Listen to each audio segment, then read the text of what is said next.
Test.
Good morning, distinguished United Nations representatives, esteemed delegates, and young leaders. It's a privilege for me to welcome you in Baku at the international conference dedicated to the role of youth in decolonizing urbanization. As well known, our organization always trying to cover all aspects of colonial policies consequences. And today, our discussions mainly will be concentrated on consequences of colonialism impacted to urbanization. And now, with great pleasure, I'm inviting the representative of the United Nations Youth Office and member of advisory board member, Miss Maryam Abdel Salam.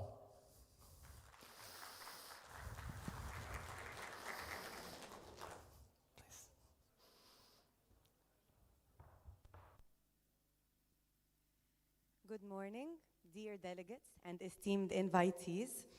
First of all, I would love to congratulate you on making your first step in decolonizing urbanization.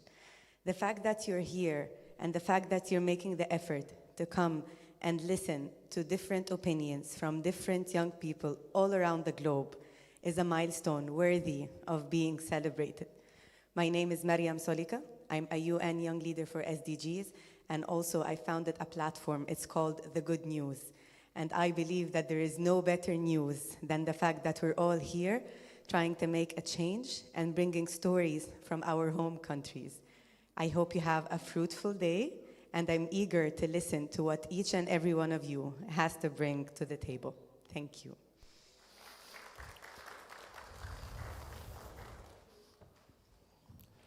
Thank you, Ms. Abdel Salam. And now, with great honor, dear participants, I would like to invite our first session's moderator, our honorable guest from Caribbean region, Professor Dr. Byron Cox Richard.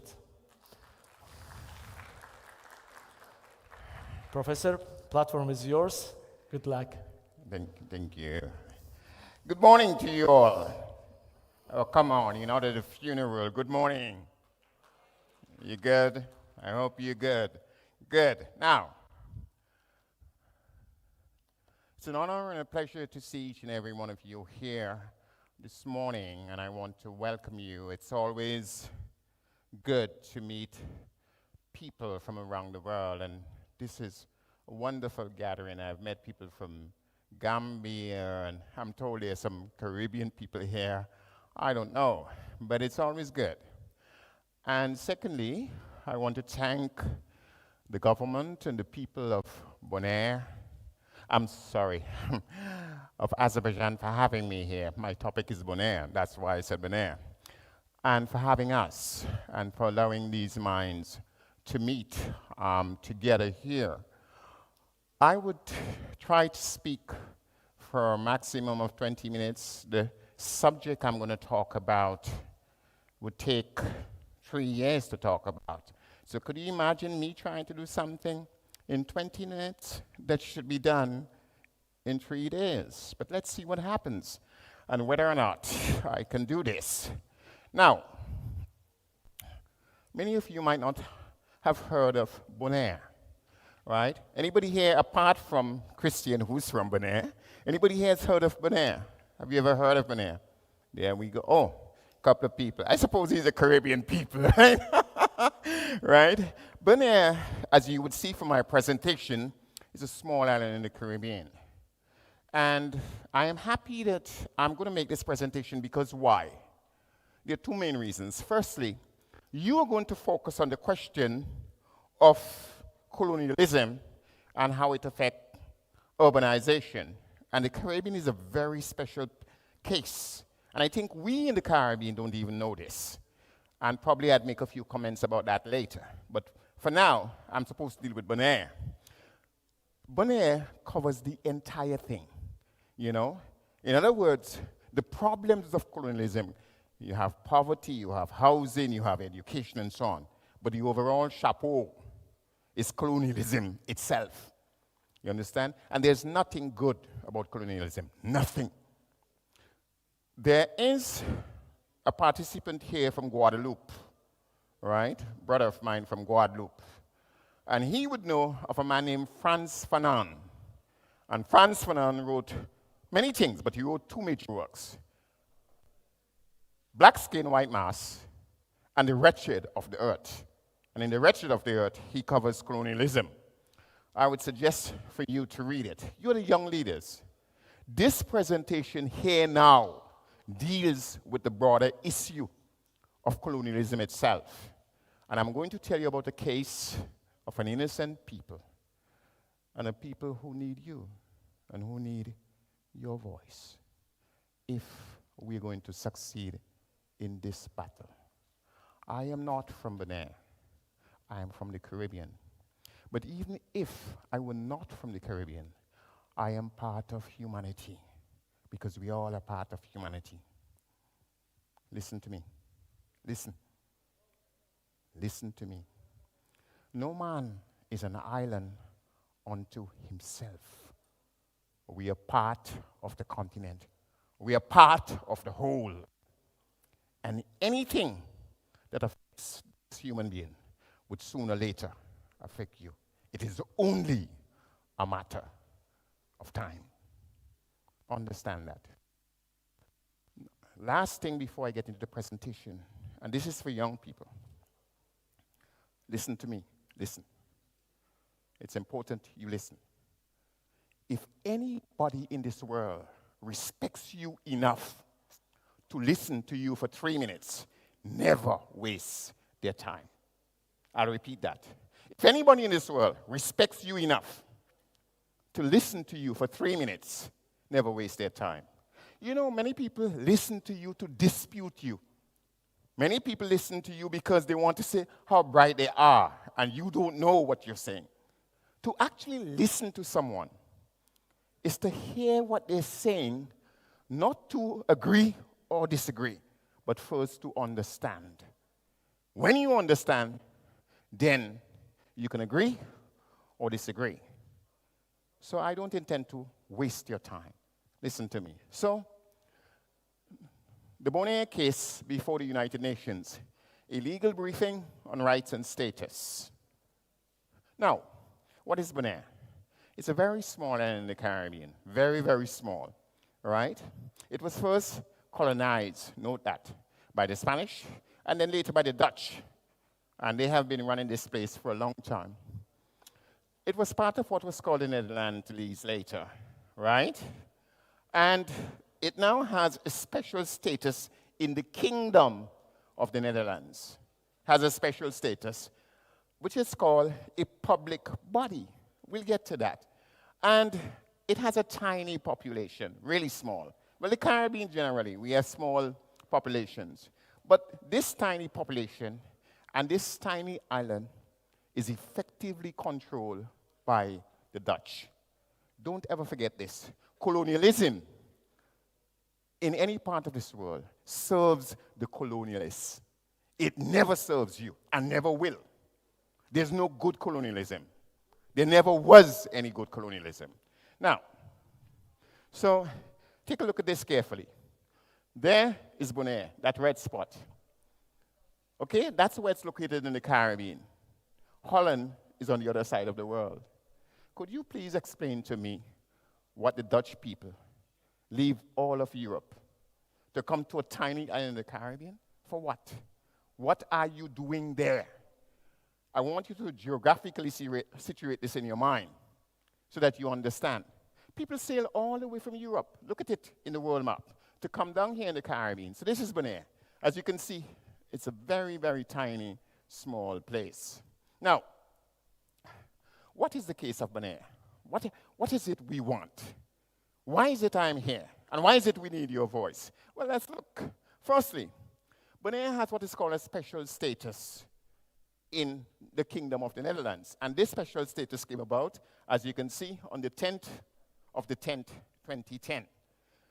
Secondly, it is now part of the Netherlands. Now, why would we want to be part of the Netherlands? We are all the way across the road.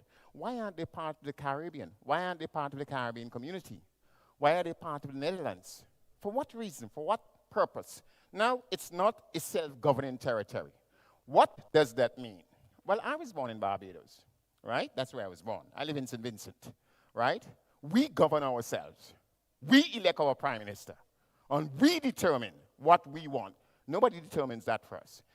Bonaire is not the case. The Dutch determines this. And as I told you, colonialism always serves who? The colonialists. This is why you need to understand this. Now, so it's therefore not an independent state, right? Now, all of you here are very young people. So you don't know about this trustee that I have written there about. And I'll explain it in a few words. But this is basically what is Bonaire, right? This is basically what the case is. Now let's go on. Obviously, think of this. You know, you have some really weird people in this world. Now let's just imagine this is your house, right? Let's just imagine this space here is your house. And then I arrive. I am the boss. So your food is mine, and I will tell you how much you can get if you can get any of it. You understand what I'm trying to tell you? So your wife now becomes my concubine, right? And she's not going to be your wife anymore. And your children will not go to school, but they will work on my estate. Do you understand what I am telling you? This is what colonialism generally means. Will you be satisfied with it? Seriously? Any of you here, will you be satisfied with it? So you agree with me that the people of Bonaire are justly dissatisfied. Right? Now, and so they started something called We Want Bonaire Back. What? Note the word, back. It means what? It has been taken away. That's what it means. Now, and this is not one person talking or two persons talking. It is the people of Bonaire. They had a referendum in 2004. And the people overwhelmingly voted, get out. We don't want you. The Dutch said that the referendum was not properly done. So they had another in 2015. And again, the same thing. To do the referendum of 2015, they had numerous signatures of 2013. So the Dutch finally had to agree, that these people don't want us here. And it is their right to determine what they want. Because Bonaire belongs to Bonaireans. It don't belong to the Dutch. It belongs to Bonaireans. Okay? So the Dutch agree. So then why are they still there? Well, this here is the practical issue. Let me tell you this. Philosophy is a subject where you basically dream things up. What is justice? What is love? What is freedom? Okay? What do I mean? If this is my mobile phone, this is my mobile phone, and I was to ask this young lady to give me my mobile phone, you think she's going to give me his?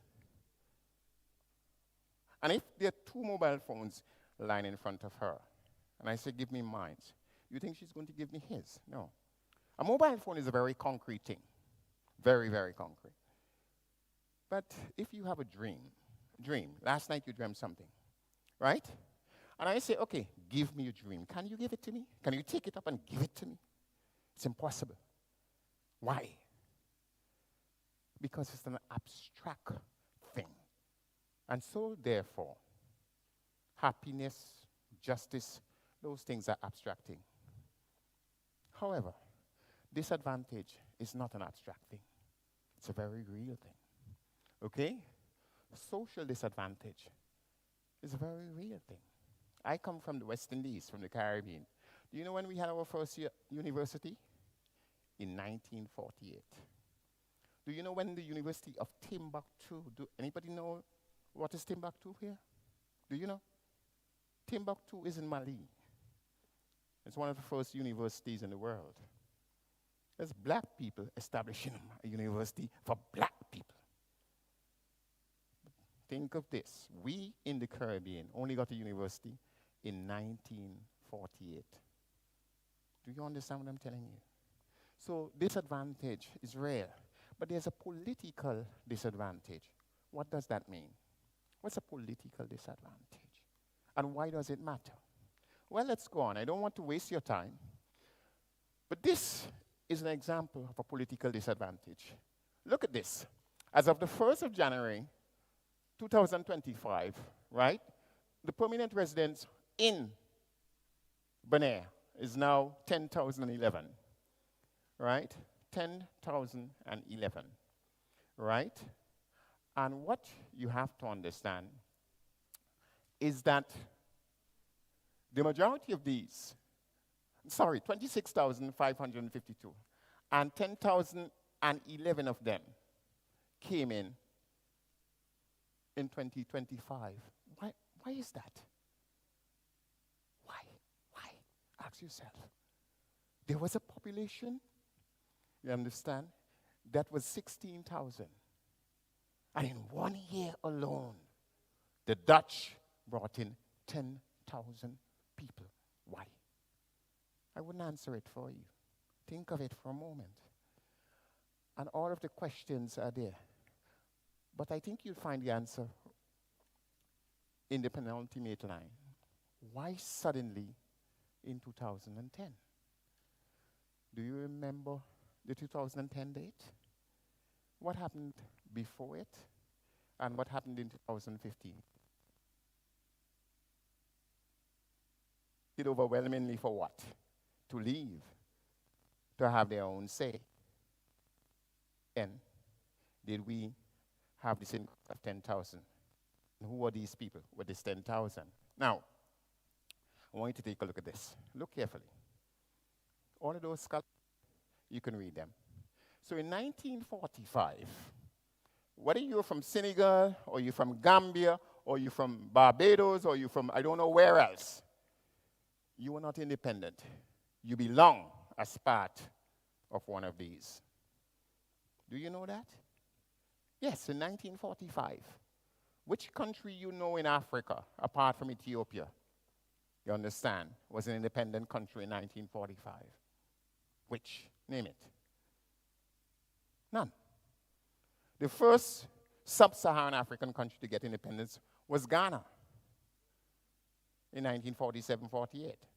So this is what the world looked like. Now, then after, what happened in 1945? Does anybody know? Who can tell me what happened in 1945? The most important thing that happened in 1945 was what? What? There's only one important thing that happened in 1945. More important than anything else. What was it? The end of the Second World War. And when the Second World War ended, the nations of the world decided to establish the United Nations. And the United Nations has a charter, its rules. And that is what we call the Constitution of Contemporary International Law. Now, one of the principles written in that Constitution is this: the right of people to self-determination. Note, it didn't say the right of states. It didn't say the rights of nation. What did it say? The right of what? People. You're not lawyers, some of you, I suppose. But it's not an accident. It didn't say states or it didn't say nation. It said what? People. You understand? In other words, Bonaire is not a state because it's part of the Netherlands. You understand? And who we can consider a Bonairean is another matter. Right? It is the right of a people. As far as some countries are concerned, there's no Palestinian state. Yes. As far as some people are concerned, there's no Palestinian state. But there is a Palestinian what? There's a Palestinian what? People. Understand this thing, you know. Understand what is happening here. Right? That's a fundamental principle of international law. Now, and the members of the United Nations agree to this. Members of the United Nations which have assumed responsibilities for the administration of territories. So the Dutch has assumed a responsibility for the management of a territory known as Bonaire. Look at the bottom. This is the only part you need to know. And accept as a sacred trust the obligation to promote to the utmost the well-being of the people. That is what it says. Now, I have already showed you a slide which tells you how dissatisfied the people of Bonaire are. They have had 2 referendums saying we are dissatisfied. The Dutch is breaking international law. It's as simple as that. You can't sugarcoat this. The Dutch is breaking international law. It's as simple as that. Now, the political aspirations of the people, they have to ensure that just treatment and political aspiration of the people. So remember, I told you that this is your house. If I come to you, your children are now my slaves, is that just treatment? And if I tell you that your wife is now my concubine, is that just treatment? And if I tell you I would eat first and then whatever is left over, you can have it, is that just treatment? You see, no.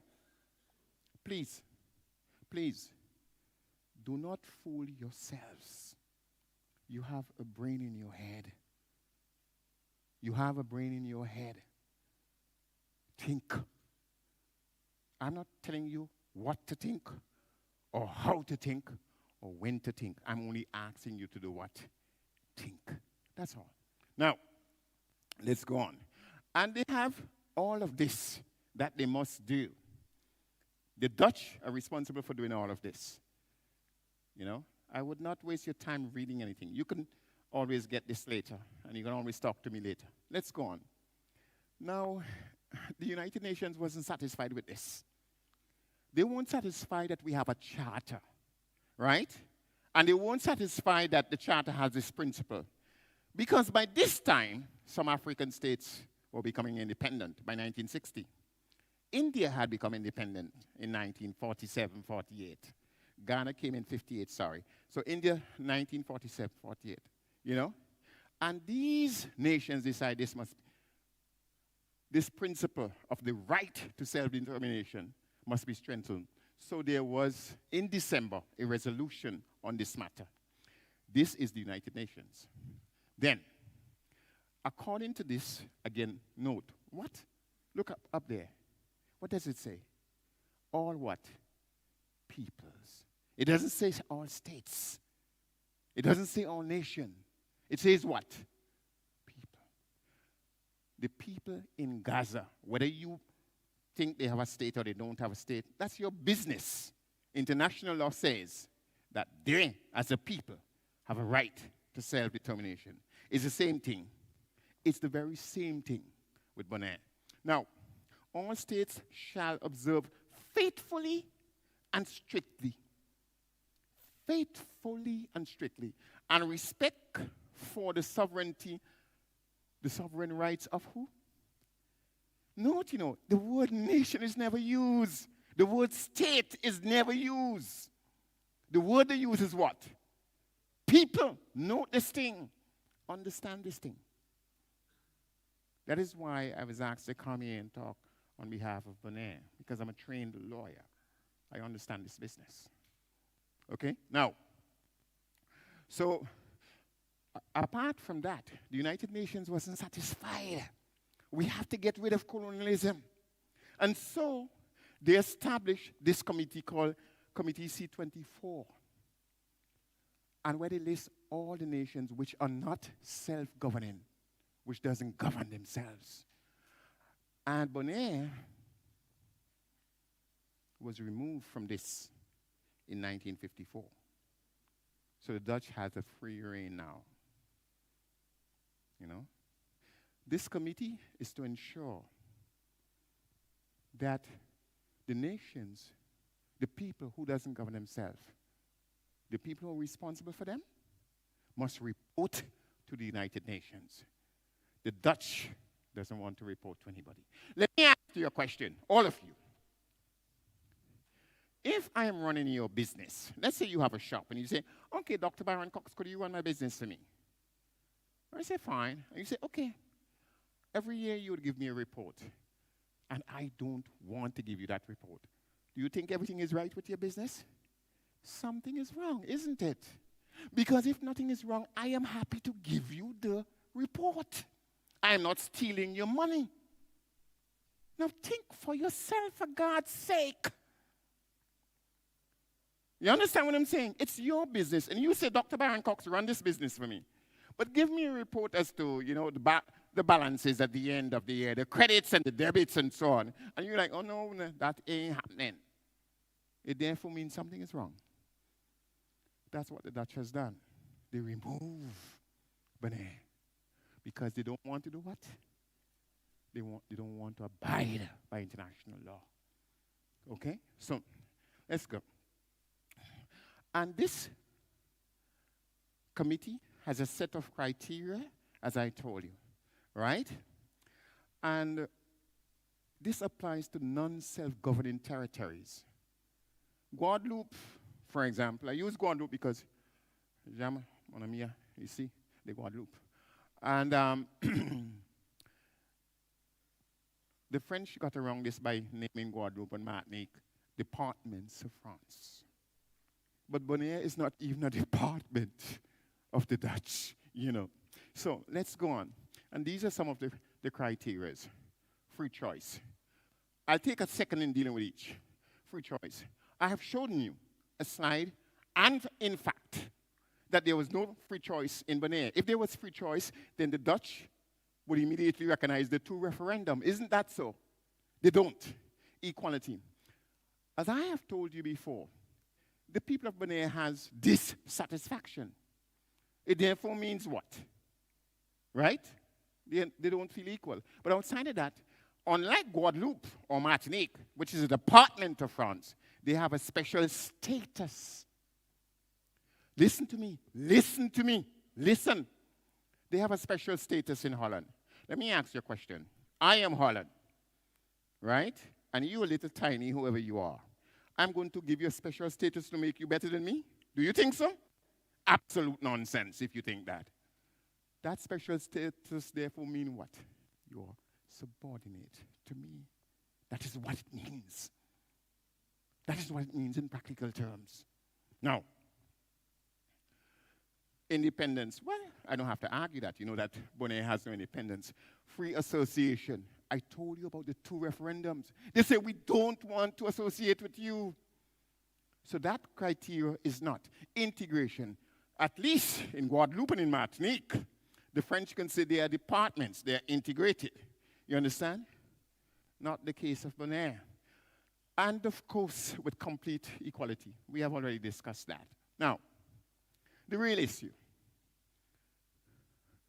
I want you to pay attention to these final slides, because these slides are going to question your very decency as a human being. Your very decency as a human being. One, the principles, as you know, were not observed. So can you stand on the side of Bonaire or the side of the Dutch?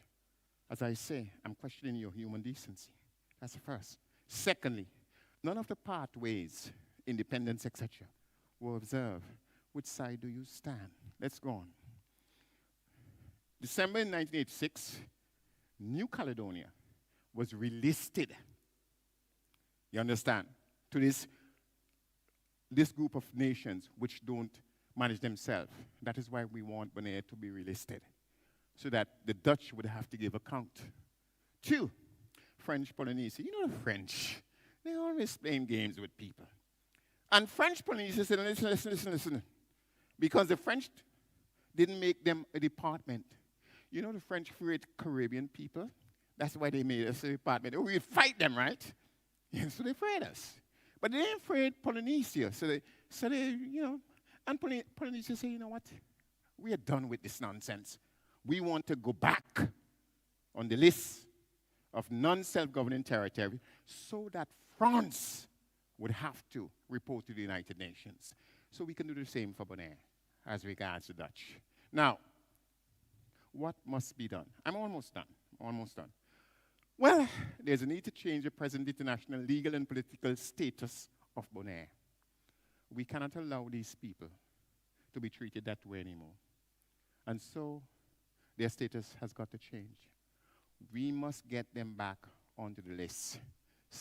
Second, we have to understand, I have demonstrated to you as a lawyer, that Bonaire properly belong under the proper supervision of the United Nations and international law. Thirdly, we need to review the internal legislation, meaning the Dutch legislation, you understand, which breaks international law. This has got to be done. Now, we have a problem in this world. I'm almost done. But as I said, I'm appealing now to your human decency. You know what we have in this world now? Might is right. Might is right. And I'll prove that. Somebody wants to make Canada the 51st state of the United States. Might is right.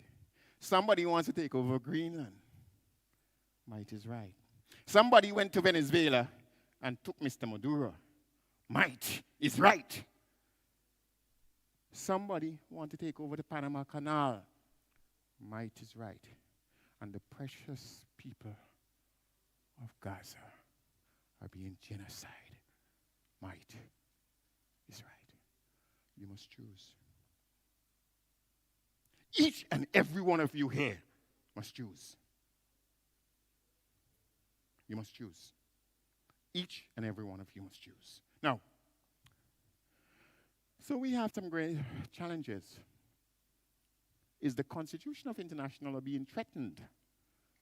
I told you what the Constitution is. It's a Charter of the United Nations. You understand? That's the first thing. Right? Is there any international morality? Do you know what is morality? Morality is not necessarily right and wrong, you know. Morality is a judgment between good and bad. Now, I'm going to call a name here, and some of you are going to be angry with me. And I know that, but I have to tell you. The judgment of a man named Mr. Netanyahu means it's good to murder innocent Palestinians in Gaza. That is his morality. That's his judgment of what is good. Is it your judgment? Is it your judgment? Is this what you actually believe? So there's a question of international morality. What do these mean for the Bonaire case and new colonialism in general? Note the word we use, not colonialism, but what? Neo-colonialism. The word neo just means new. That's what it actually means, new. Okay? Finally, will we let Bonaire go the way of Gaza? You have to ask yourself that. Why does it concern you? Why? Listen to me. Listen. Listen. Listen. Listen. Listen. There's a man named Martin Luther King Jr. And for me, he's probably one of the greatest men to have ever lived. And in the struggle for black people's rights, because I am a black man, so I am not indifferent. He once said this. Listen. Listen. The arc of the moral universe is long, but it bends towards justice. I'll repeat that. The arc of the moral universe is long, but it bends towards justice. The question is whether you would lend your hand to ensure that that moral arc bends towards justice as regards the people of Bonaire. Thank you very much.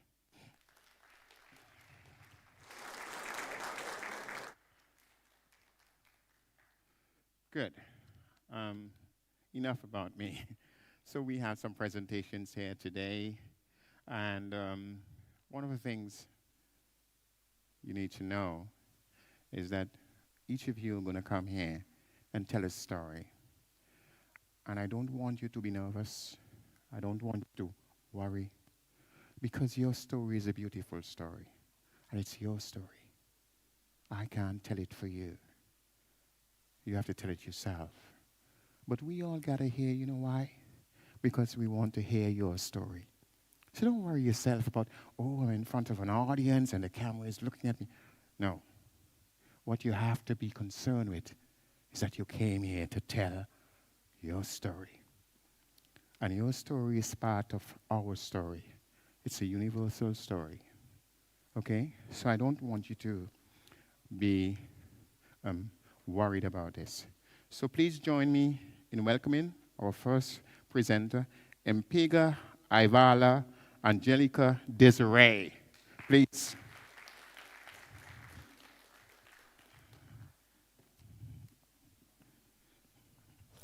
Merci beaucoup. Mesdames et messieurs, bonjour. Je me présente, je suis mademoiselle Piga Ivala Angelica Désirée, venue tout droit du Gabon, chercheuse en sciences politiques et relations internationales. Avant de débuter sur mon sujet, j'aimerais que vous reteniez ceci. Aujourd'hui, je me sens chanceuse. Je pense que nous devrions tous être chanceux, se sentir ainsi. Pourquoi?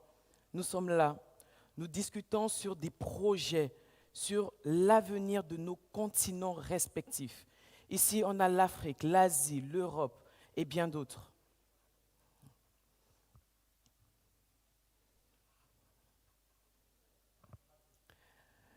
Je remercie le groupe Initiative de Baku de m'accorder cette chance de présenter devant vous, de donner mon opinion et aussi que mes confrères ici présents fassent ce qu'il faut.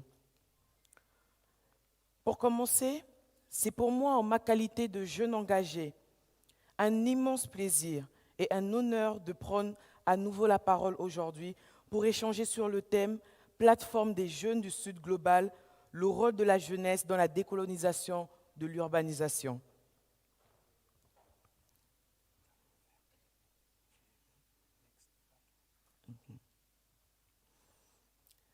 Pourquoi parler de décolonisation? Je parle en français, mais j'ai préféré faire mon PowerPoint en anglais. Je pense que la majorité ici comprend mieux l'anglais. Pourquoi parler de décolonisation? Nous avons le facteur de centralisation. Nous avons le facteur d'exode rural. Nous avons le facteur des cités qui sont inégalement reparties. Dans ce thème, il s'agit ici de nous interroger sur les problèmes liés à la croissance et au développement rationnel de chacune de nos villes et sur l'implication de la jeunesse dans la résolution des défis pour rendre nos villes résilientes, durables et surtout inclusives. Nous allons ainsi voir dans cette seconde partie les défis auxquels nous faisons face. En 2050, laissez-moi vous rappeler ceci, la population mondiale atteindra 9,8 millions d'habitants, milliards, pardonnez-moi pour ce lapsus, dont 90% viendra du Sud global et 68% pour la population urbaine pour cette année. La projection des Nations Unies, selon les textes, et de la Communauté économique pour l'Afrique de l'ONU estime ceci. Ajouté à ces chiffres, le constat de l'urbanisation en Afrique révèle la croissance des villes, que la croissance des villes, elle est rapide. Du fait de quoi? De l'exode rural. C'est quoi l'exode rural? Lorsque une masse de population se déplace, quitte une zone bien précise pour aller là où c'est plus développé, vers l'urbanisation, dit-on. Mais ne disons-nous pas, par exemple, pour des problèmes africains, il faudrait des solutions africaines. C'est quoi l'urbanisation en vrai? Je continue. De la croissance naturelle, de la centralisation coloniale et du manque d'options rurales, mais que leur développement demeure un défi majeur du fait de l'héritage colonial dans nos différents États. Ainsi, quelles sont les solutions qui sont praticables? La colonisation a fait des villes, des anciennes colonies, des lieux pour favoriser l'élite et marginaliser les plus démunis. Pour décoloniser l'urbanisation dans les pays du Sud global, il va falloir reconnaître le droit coutumier, premièrement, et délivrer des titres massivement, des titres fonciers, je veux dire.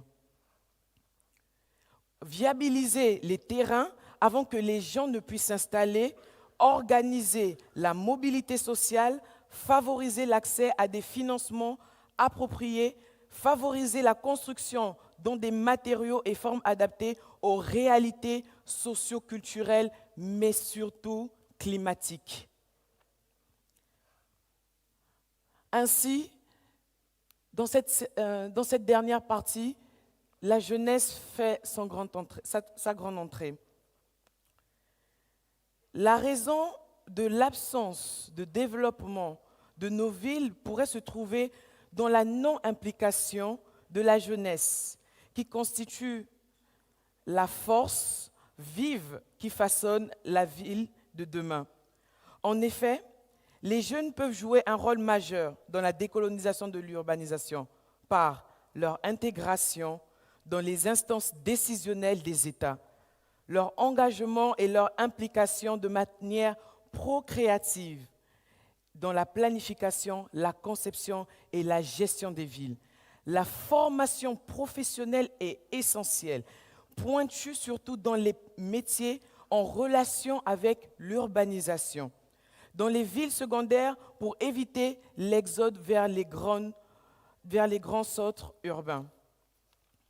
Et pour finir, leur implication dans l'identification et la génération de flux financiers adaptés au financement du développement durable. Ainsi,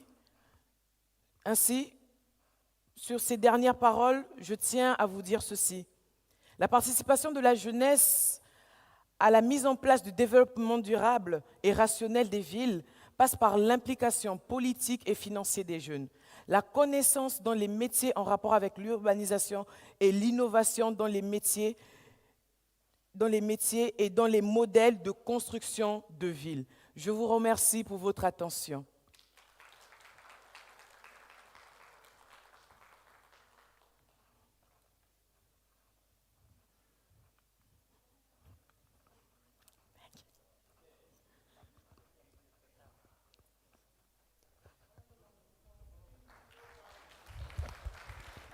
Okay, as I said before, I want to thank her very much. She told her story, and so this is what you got to do. Remember this. If your voice, listen to me, if your voice means anything to you, you must make sure three things. You must make sure that you say something. Otherwise, it's not a voice. Secondly, make sure that you're heard. And thirdly, make sure you are understood. Don't forget that. If your voice means anything to you, make sure you say it. Okay? Make sure you're heard. And make sure you're understood. It's my pleasure to now ask Mr. Motoni Brian Nigit, NJ, editor of the African Bureau for Climate Stories, to come and make his presentation. Please, sir, the stage is yours.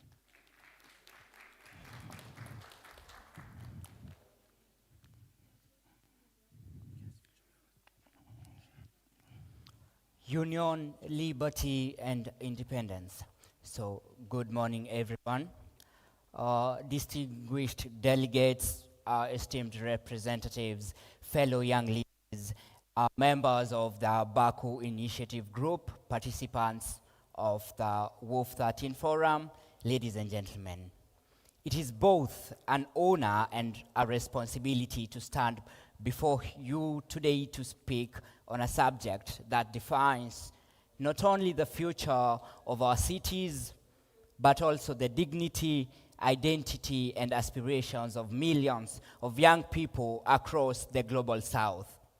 The role of youth in diplomatic and civil society efforts toward decolonizing urbanization. Urbanization in many parts of Africa, Asia, Latin America, and other regions of the global south did not emerge naturally. Much of it was shaped by colonial systems that divided communities, concentrated resources among a few, and designed cities that excluded the indigenous populations from economic and political participation. Even decades after independence, as in many cases, most of our cities still carry the visible and invisible scars of colonial urban planning, unequal housing, segregated communities, informal settlements, environmental injustice, and limited access to opportunities for ordinary citizens. Yet, today, a new generation is rising. Young people are no longer waiting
Diplomacy today is no longer limited to ambassadors and conference rooms.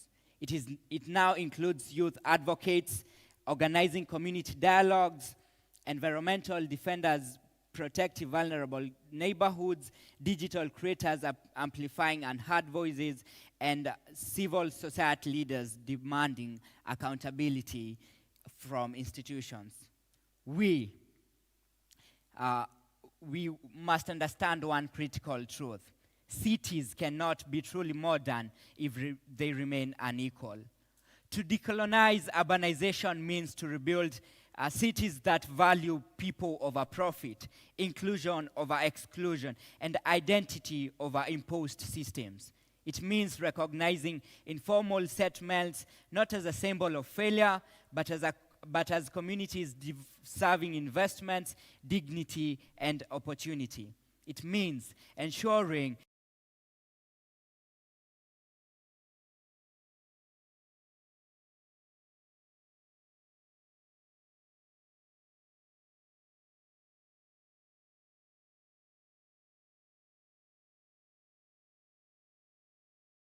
are spoken about but not spoken with. We are invited into rooms after decisions have been made. We are praised as the leaders of tomorrow, while being excluded from leadership today. But reality is clear. Young people are already leading, from climate action to urban innovation, from peace building to civic mobilization. Youth are shaping the future in real time. This is why platforms, for example, the World Urban Forum 13 and the work of Baku Initiative Group are deeply important. They create spaces where young voices from diverse backgrounds can engage in meaningful dialogue, share experiences, and contribute to global urban policy discussions. However, dialogue alone is not enough. We must move from participation to partnership, ensuring that we have transitioned.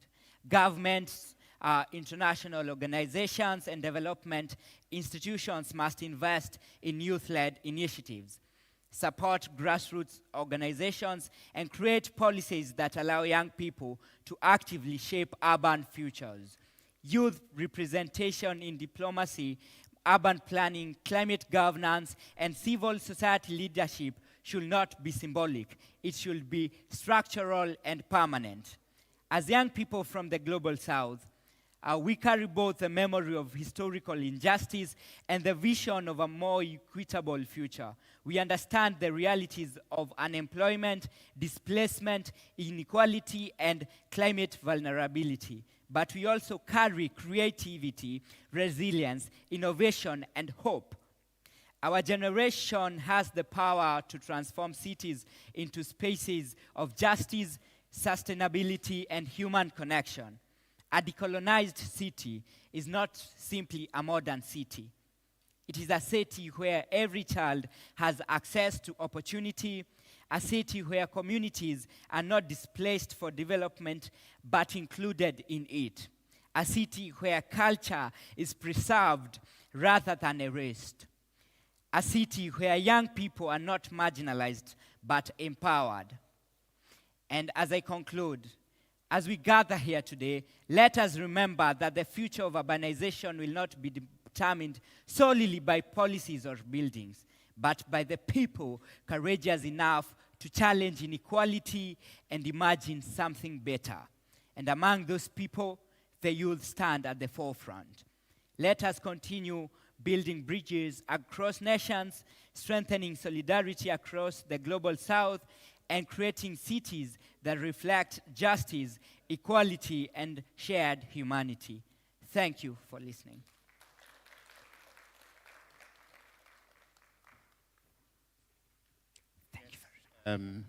Thank you very much, sir. As I said, each of these stories are individual. And I would really want you to pay attention to them because there's always something to learn, you know. As a young man at university, I was extremely arrogant, intellectually, extremely arrogant. And it's a sad, sad thing to say, but it's true. And the reason why I'm saying it to you is because I don't want you to make the same mistake that I made. You know, my parents were quite educated people. But by the age of 13, 3, I thought I was brighter than all of them put together. Can you imagine that? And both of my parents had gone to university. My father and my mom had gone to university. But yet, I felt I was brighter than everybody. And that was a terrible mistake.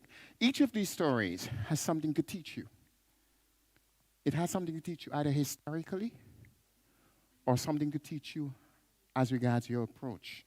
The Caribbean people, our birth of urbanization, I cannot speak for the people, I can speak for the Caribbean people. A significant part of that urbanization is a direct response to something called slavery. Give me a minute to explain, just a minute, so that you understand what I'm telling you about. All the lands in the Caribbean, whether Guadeloupe, Martinique, St. Vincent, Barbados, where? They were all given away to the colonists, the colonizers, as estates, you understand? And black people were then imported from West Africa. Most of them came from places like Senegal, Gambia, Ghana, and so on, to work as slaves on these estates. Okay? Then the British, in 1838, on the 1st of August, freed these people. But guess what happened? All the lands belonged to whom? The colonizers. And some black people decided we will die, but we will not return to those estates. We will prefer to die. So guess what happened? We then moved into the little areas in town, in the cities, you understand? And we eked out a living. And that is why, whether it's Barbados or St. Vincent or whatever, the great artists, painters and so on, all came from the city. You know what? All of you here know Bob Marley, right? Do you know he has a song? It goes like this. We come from Trenchtown. You ever heard that song? Listen to it. They say, can anything good come out of Trenchtown? They say, we are the underprivileged people. You know why? Because they had all the lands. So you go to Kingston, Jamaica today, and different parts of Kingston, Jamaica, you have places called Bronxtown and so on and so on. You understand? Jungle and Rima. That's where the poor and desperate live. You know why? Because we decided not to go back on the estates. Urbanization of that form was a direct response to colonialism and to slavery. This is why I encourage each of you to tell your story from your heart. Don't let it just be a speech, because each of us has something to learn from it. It is my honor now to invite Ms. Umuhoza Natete Verete to give us her presentation. She's Operations Director at Global Family Media and board member of Rwanda Gender Media Council. Madam, I welcome you.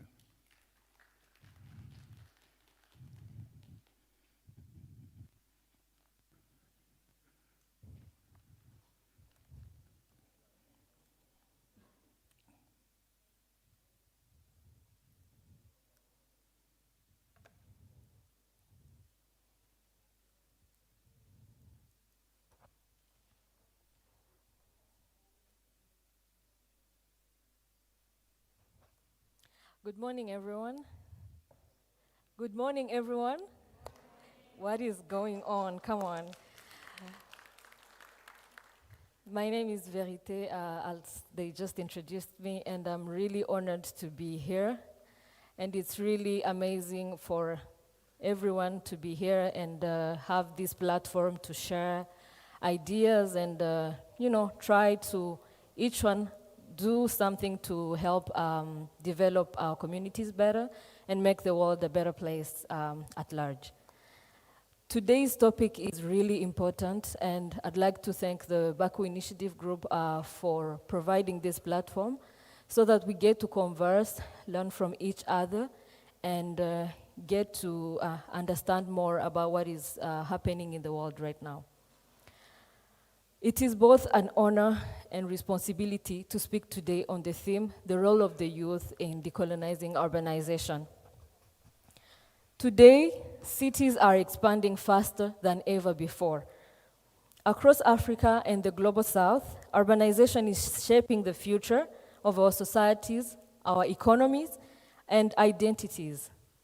Skyscrapers are rising, technology is transforming daily life, and modernization is often celebrated as a symbol of progress. But amid this rapid growth, we must ask the important question: whose vision of development are we really following? For many post-colonial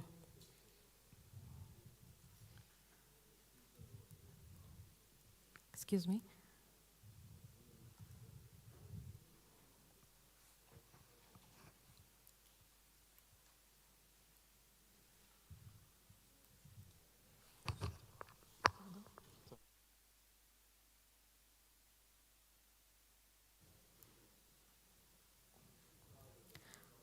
For many post-colonial nations, urban systems were originally designed during colonial rule, and these systems were provided and really shown by segregation, exclusion, and centralized control rather than community well-being.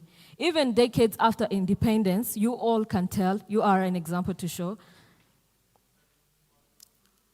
many of our cities still reflect these inherited inequalities, from unequal infrastructure and housing access to the marginalization of informal communities.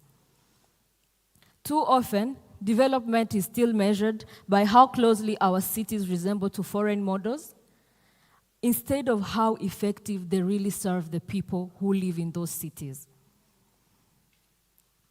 This is why decolonizing urbanization really matters.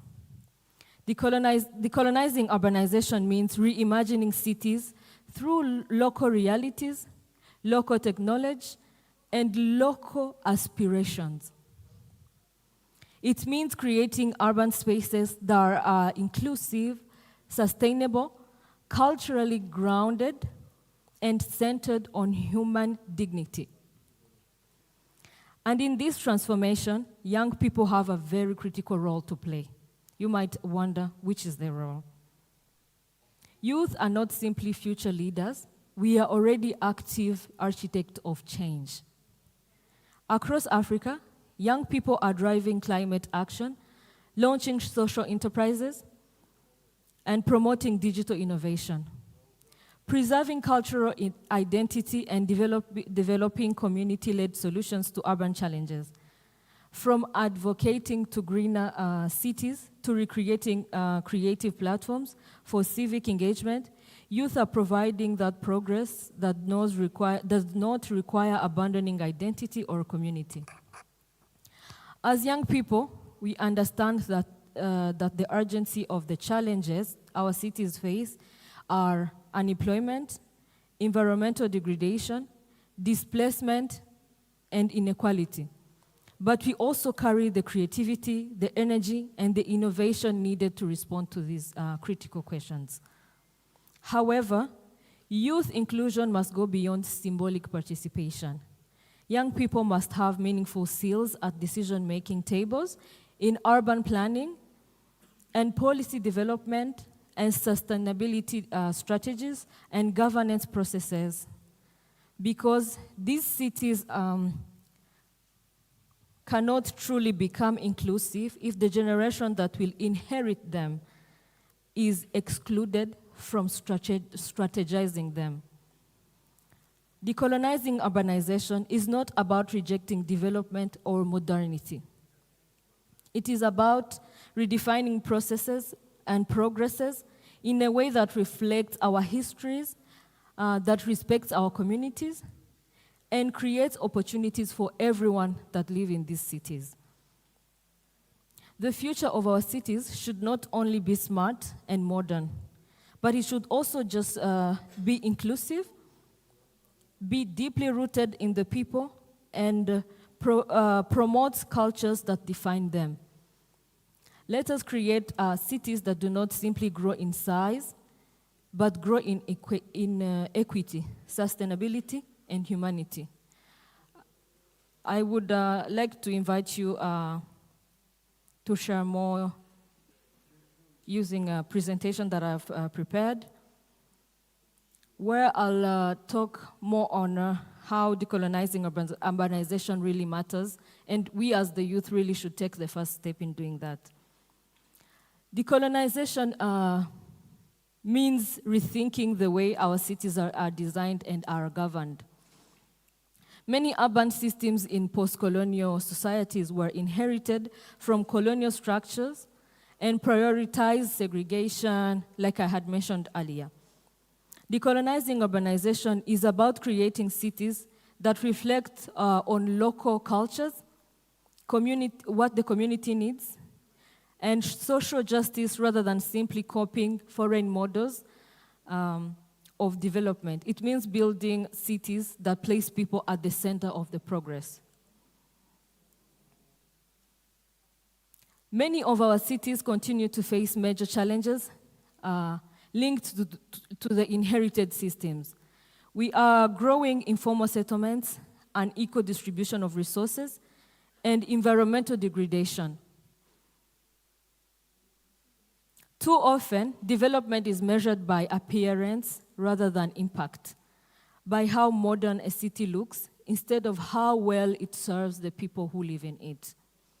As a result, many young people and marginalized communities remain excluded from decisions that directly affect their lives. And this is why urban transformation must also be about social inclusion. Otherwise, we risk the exodus happening, like my sister Angelica has mentioned. And the youth matter a lot because it is critical, because most of our cities need the young people to play a crucial role in changing this reality. Across Africa, youth are already leading innovative solutions through technology, entrepreneurship, climate actions, and work in different creative industries. Across Africa, young people are already creating digital platforms, promoting sustainability, preserving cultural identity. But however, the youth participation must go beyond symbolic representation. Young people must be genuinely included in urban planning, governance, and decision-making processes. Reimagining the future of our cities, in a sustainable and culturally grounded way, we must also create cities where development does not displace communities. And this is not about rejecting progress. It is about redefining progress in a way that reflects our histories, our values, and our aspirations. As young people,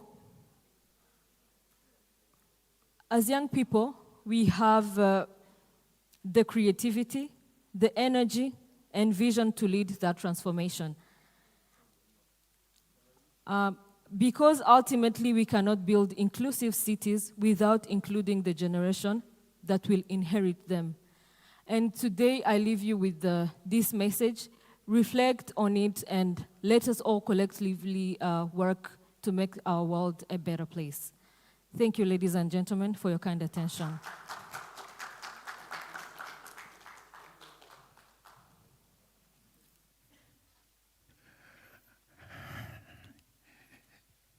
Thank you very much indeed. Now we have a slight difference and we move along quickly because time is against us. We'll now have a video, and this video was done by Mr. Louis Philippe. So please be entertained with this small video by Louis Philippe. Distinguished fellow advocates for urban justice, it is an honor to address this forum today. I want to begin by naming a truth still avoided in global policy spaces: colonial injustice. Too often, the housing crisis is framed simply as a market failure or as a consequence of rapid urbanization. But in order to understand the roots of urban inequality, we must confront the colonial structures that continue to shape our cities. I speak to you from Brazil, where urban life remains deeply marked by the legacies of colonialism, enslavement, displacement, and land theft. Yet this reality stands far beyond Brazil. Across the global south and indigenous territories worldwide, colonialism shaped not only borders and economies, but also the organization of urban space itself. Colonial administrations designed cities through systems of exclusion. Infrastructure and public investment were concentrated in privileged areas, while indigenous peoples, Afro-descendant communities, and the poor were pushed into segregated and marginalized spaces. This process did not end with independence. As scholar Patrick Wolf reminded us, invasion is a structure, not an event. And understanding that structure requires us to distinguish colonialism from settler colonialism. Colonialism sought to exploit people. Settler colonialism seeks to eliminate and replace them. One extracts labor, the other erases presence in order to claim land permanently. Today, colonial patterns continue through speculative real estate markets, forced evictions, discriminatory zoning, and development policies that prioritize profit over people. Across the global south, communities are displaced because they lack Western forms of property documentation, despite generations of collective stewardship and belonging. This is not administrative neutrality. This is dispossession. The inequalities produced by colonial urban planning remain visible in the contrast between affluent urban enclaves and racialized peripheral settlements, informal neighborhoods, and favelas.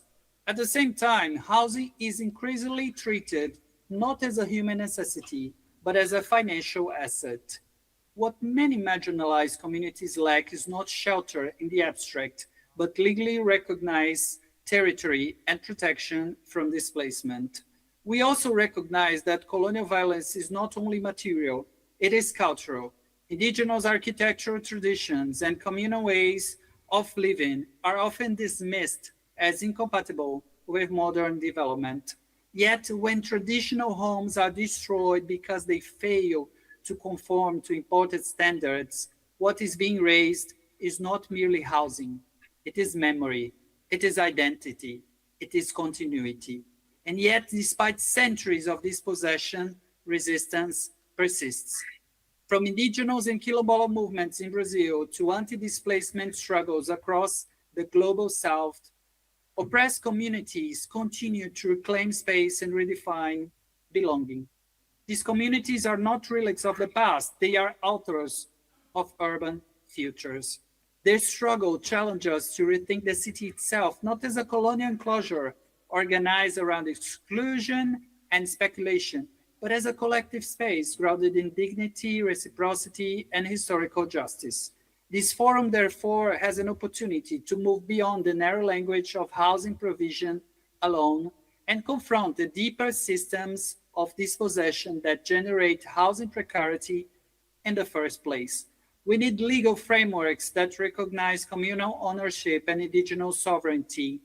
We need urban policies grounded not in extraction and displacement, but in reparative justice.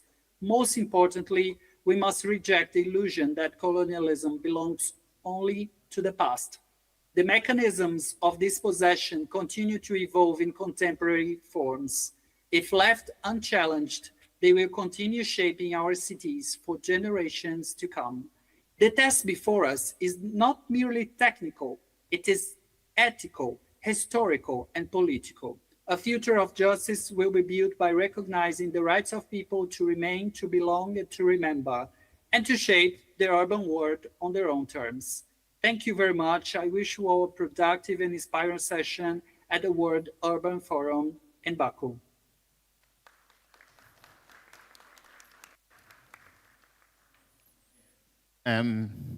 I think I'd like to ask the organizers if they can share that with you all. I think it was a very, very profound presentation. It was a very, very profound thing. So I'd like to advise them to share it with you all. Now, it gives me great pleasure to introduce a young man. I happen to know him from Bonaire, the place I was talking about. Ladies and gentlemen, for you, Mr. Christian Finis. Mr. Finis, the floor is yours.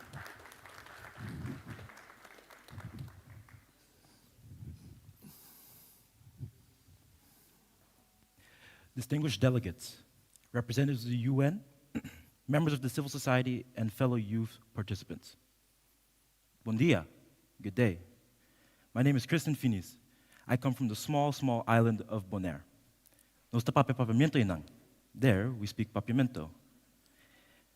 I'm honored and humbled that you would all take your time to come here and listen to me, and I hope to listen to all of your stories as well. Bonaire came under the Dutch administration back in 2010 without the consent or want of the Bonairean people.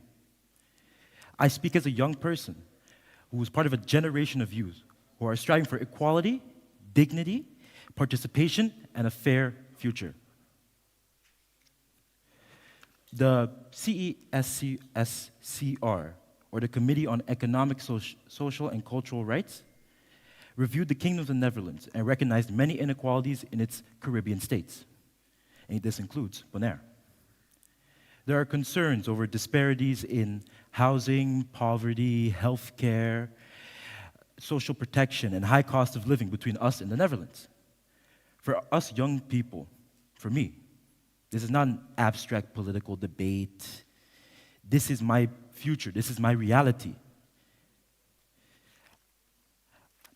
For example, the housing prices continue to climb.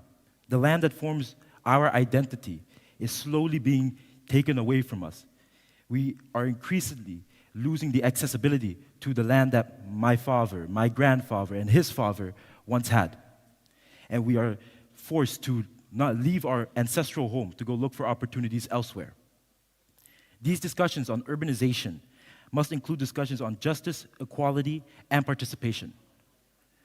Development should not only build buildings, it should build futures for me and for you. Too often, urban development in small island territories, like Bonaire, is mainly driven by external economic interests, tourism expansion, foreign investments, while us local youths feel that we are excluded from fully participating in the decision-making that affects our own land. Often, it is easy to forget that they say that youth is the future, but we are also the present solution. The CESCR also highlighted concerns regarding educational inequality, healthcare access, cultural protection, and the need for meaningful participation of communities in decisions affecting their development. When these economic pressures, limited opportunities, and uncertainty of our future collide, we are left with stress, frustration, and we wonder, how will this affect us? Where will we go from here? We grow up asking questions about our belonging, representation, and if the system that governs us will give us the exact same opportunity that they gave themselves. And why would they? I am tiny. They are massive. We're also vulnerable to climate change, rising coast, increased temperatures, and environmental pressures affect our future. We as youth must have a seat at the table. I don't know about you, but I don't want to inherit a piece of water. I want to inherit a proper piece of land where I can grow, where my children can grow, where their children can grow, where I can live and be the person I was always meant to be. I want to make something very clear here. We're not against development. We're merely asking for it to be human rights-based, sustainable, inclusive, and people-centered. We're asking for affordable housing policies, equal education opportunities, protection of local land ownership rights, and for investment in youth entrepreneurship, cultural preservation, and meaningful participation in the decision-making of our own island. The UNCESCR 7th Periodic Revision of the Kingdom of the Netherlands, which was conducted on October of 2025, reminds us that human rights must be applied equally throughout the kingdom. What I said, equally throughout the kingdom. So not just there, but also here. As youth, I don't want to inherit inequality. Rather, I want to participate in building my future. I want to participate in owning my future. I want to live my future. The UN Pact for a Future says that we will leave no one behind. That doesn't just include Bonaire, it includes all of us, it includes me, it includes you, the youth. A fair and urban future cannot exist while young people still governed by colonial powers remain excluded about decisions about our own land and our own futures. Decolonizing urbanization means putting people before systems. It means putting communities before profits, and it puts the youth at the center of decision making. Thank you for your time.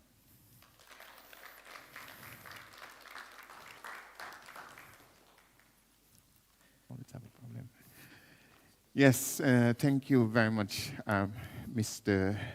Finis. As you can see, these Caribbean people, they're full of this energy, you know, this passion. We don't speak without passion.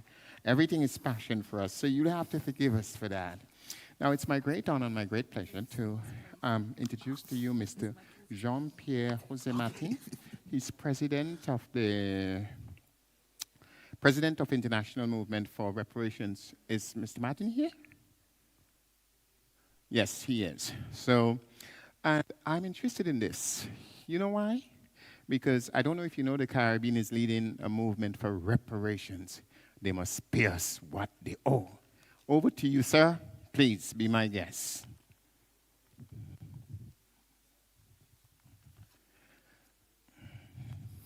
Bonjour tout le monde. J'aimerais que vous me permettiez deux choses avant de commencer. La première étant de saluer la mémoire de Karim Hossein, 19 ans, étudiant, footballeur, et de Atouman Abdou, 39 ans, marié, 8 enfants, 4 garçons, 4 filles. Tué à Comores, je n'ai pas dit au Comores, j'ai employé le singulier, sachant que Comores est un archipel, un et indivisible, comprenant l'île comorienne de Mayotte. Ceux-ci ont été tués lors d'une manifestation. On a tiré à balles réelles.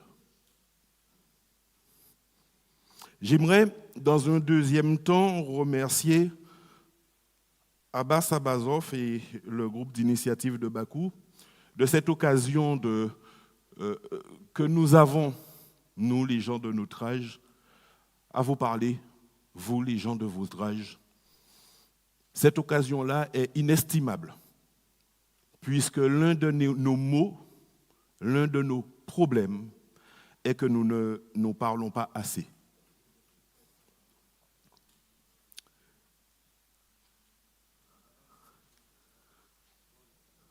Regardez cette image. Imaginez que c'est la Guadeloupe. Ça pourrait être la Martinique, ça pourrait être la Réunion, ça pourrait être la Guyane. La France les appelle les 4 vieilles, les 4 vieilles colonies, rendues départements. C'est beau, pas vrai? Pour un touriste, ça s'appelle paradis. Pour un Guadeloupéen, c'est le théâtre d'une injustice invisible. Imaginez maintenant, sur cette plage, restaurant, immobilier. Un peu plus loin, un Guadeloupéen essaye de construire une maison pour loger sa famille. On lui dit « non, tu ne peux pas ». Sous prétexte d'environnement, sous prétexte de sauver les tortues marines ou autres espèces, on va l'empêcher de construire sur la tête que ses ancêtres ont cultivée. L'environnement est important. Mais qui décide de la façon dont nous allons gérer notre chez nous? Sachez que chez nous, les associations qui traitent de l'environnement composées de Guadeloupéens n'ont pas de subvention. Et maintenant, vous comprendrez pourquoi est-ce que dans les documentaires, vous voyez des Européens qui s'occupent des tortues marines. Nous vivons un paradoxe en Guadeloupe. On dit à nos jeunes, il n'y a pas de place pour vous. On dit à nos jeunes, partez en France. Le Canada recrute. L'avenir est radieux aux States. Réussissez, mais ailleurs.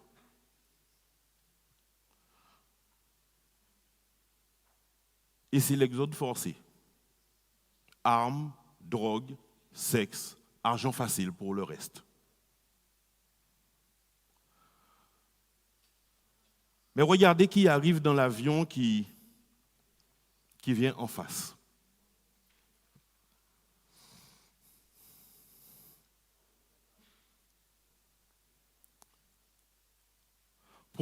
Pour cela, il n'y a pas de crise du logement. L'État leur fournit une prime d'expatriation, des maisons de fonction, avec vue sur mer, des voitures de fonction. Pendant que notre jeunesse s'entasse dans les cités de banlieue, à Paris, on installe chez nous une population qui a le pouvoir d'acheter notre terre à des prix que nous ne pouvons plus payer. Ce n'est pas de la mixité sociale, c'est une substitution de population. Et si vous fuyez le littoral, vous allez dans les terres, vous vous heurtez au chlordécone. C'est un poison, un crime d'État. Nos sols sont contaminés pour des siècles. Cela a une conséquence directe sur l'habitat. Le peu de terre saine qui reste devient un produit de luxe. La spéculation foncière s'installe sur les rares terres épargnées. Le droit à un logement digne disparaît sous le poids du profit et du poison.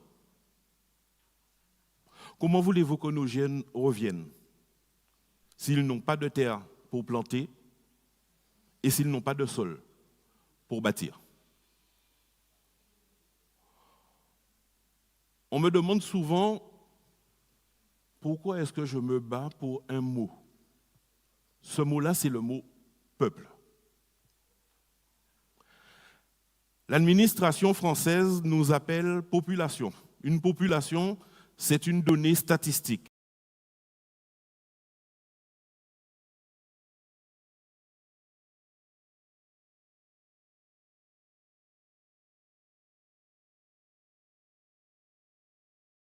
Créée à la terre.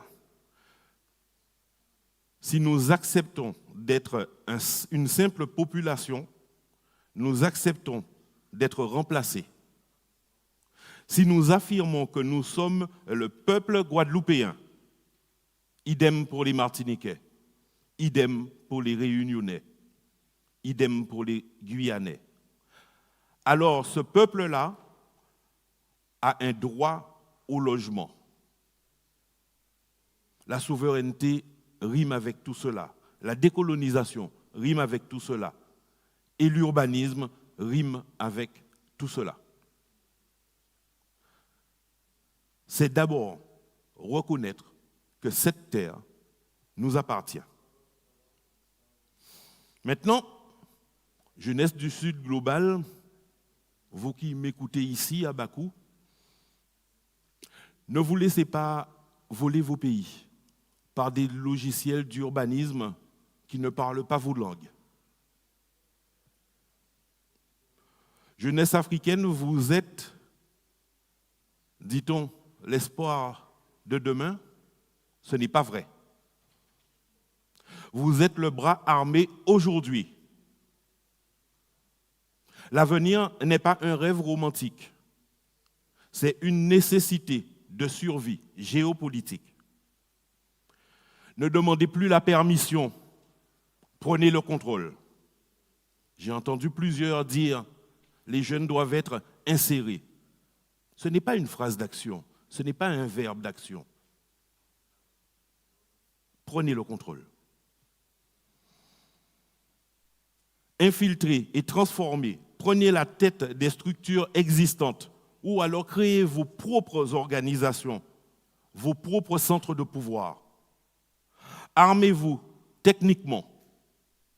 La nouvelle frontière du combat est celle de la data, de l'intelligence artificielle, du numérique. Gagner la guerre de l'intelligence, c'est interdire aux colonisateurs de penser à votre place.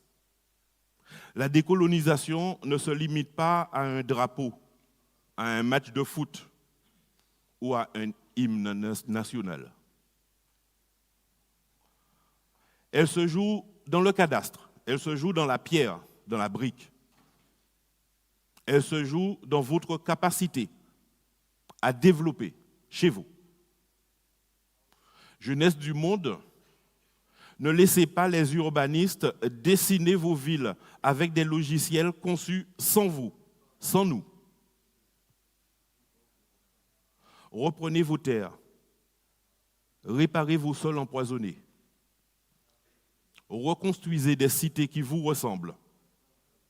Personne ne peut ni ne doit vous dire qui vous êtes, ce que vous êtes, et encore moins ce que vous voulez être.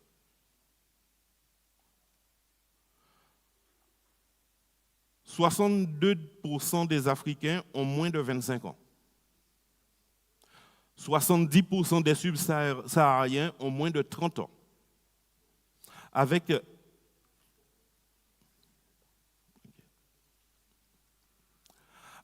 cette démographie, nous avons l'avantage, cette fois-ci. Nous avons l'arme qu'il nous faut, vous et votre intelligence. Nous n'attendons pas de vous de la patience, mais de l'audace. Nous n'attendons pas de vous de la soumission, mais de la hargne. Nous n'attendons pas de vous de la complaisance. Bousculez-nous. Organisez-vous, formez-vous, unissez-vous. Je m'appelle José Bois-Campèche. On m'appelle José Martin Jean-Pierre. Je viens d'une île où on essaye de nous rendre invisibles. Mais aujourd'hui, ici, je vous le dis, nous ne demanderons pas la permission pour habiter chez nous. Faites-en autant. Que nos ancêtres guident vos chemins. Merci.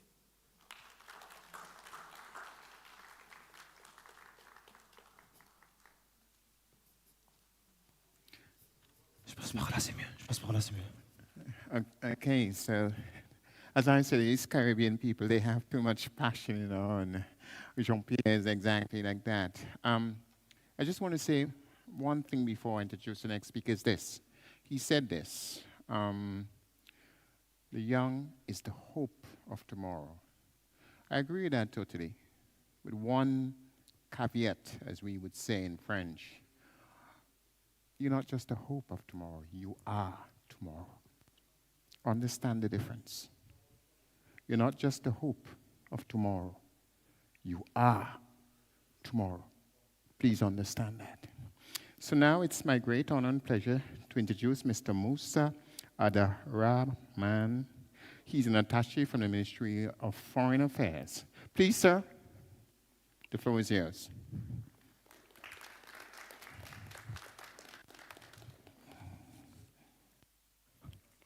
Mesdames et messieurs, bonjour. Je suis honoré de prendre la parole devant vous. Je m'appelle Abderrahman Moussa, expert en relations internationales. Avant tout, j'aimerais remercier le groupe Initiative Baku pour le fait de nous avoir rassemblés autour de cette table, différents jeunes leaders venus des 4 coins du monde.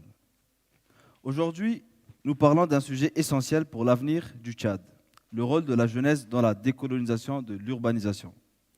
La colonisation n'a pas seulement occupé des territoires, elle a aussi influencé une manière de construire nos villes.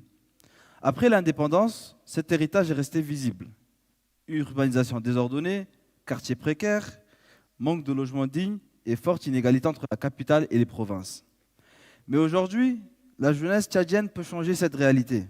Elle représente la majorité de la population et possède une énergie, une créativité et une volonté de transformation capable de redéfinir nos villes. Décoloniser l'urbanisation, c'est construire des espaces qui répondent enfin aux besoins des Tchadiens, à leur culture et à leur dignité. À N'Djamena, la capitale, de nombreux jeunes participent à des initiatives communautaires pour assainir les quartiers, sensibiliser aux risques d'inondation et améliorer les conditions de vie. Après les graves inondations de 2024 qui ont détruit des milliers de maisons, beaucoup de jeunes bénévoles sont mobilisés pour aider les familles déplacées. Cette solidarité montre que la jeunesse ne veut plus être spectatrice des problèmes, elle veut devenir actrice du changement. Nous avons vu également ici à Baku, lors du WOOF 13, le Forum urbain mondial, l'importance accordée aux questions d'urbanisation durable et inclusive. La participation d'un ministre tchadien à cet événement montre que le Tchad souhaite désormais prendre part aux réflexions internationales sur les villes de demain. Mais ces discussions ne doivent pas rester uniquement dans les conférences internationales. Elles doivent se traduire par des actes et des actions concrètes. La jeunesse tchadienne peut aussi jouer un rôle important à travers l'éducation, l'innovation et l'entrepreneuriat. Des jeunes architectes urbanistes et ingénieurs commencent à réfléchir à des logements plus adaptés au climat local, moins coûteux et plus accessibles. Ils cherchent des solutions africaines à des problèmes africains. Nous voyons aussi apparaître des initiatives locales portées par des jeunes entrepreneurs qui utilisent des matériaux locaux, développement des projets écologiques et imaginent aussi des villes plus résilientes face au changement climatique. Cela prouve qu'il est possible de moderniser nos villes sans copier les modèles hérités de la colonisation et parfois inadaptés à nos réalités locales. Comme l'a dit Thomas Sankara, il faut choisir entre le champagne pour quelques-uns et l'eau potable pour tous. Cette citation nous rappelle qu'une ville juste ne doit pas être construite pour une minorité privilégiée, mais pour toute une population. Et comme l'a écrit Franz Fanon, chaque génération doit, dans une relative opacité, découvrir sa mission, l'accomplir ou la trahir. La décolonisation de l'urbanisation ne signifie pas seulement construire des routes ou des bâtiments, elle signifie redonner aux citoyens le droit de penser et de bâtir leur propre ville selon leurs réalités et leurs besoins. Et dans ce combat, la jeunesse tchadienne a un rôle central. Elle est la génération qui peut transformer des quartiers oubliés en espaces de dignité, de solidarité et d'espoir. Mesdames et messieurs, je vous remercie.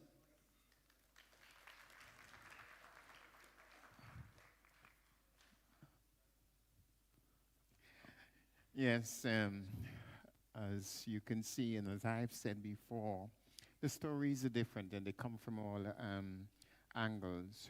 Let me just mention here that it's a great honor that we have students here from various institutions in Azerbaijan or in Baku. I know some are economists and so on. And so it's a wonderful thing to have you all here. Now, I now move to Miss Myrna Sohel Isa Al-Zurikad. You know, such a fantastic name. I suppose she does have a fantastic story. My dear, the floor is yours. Thank you.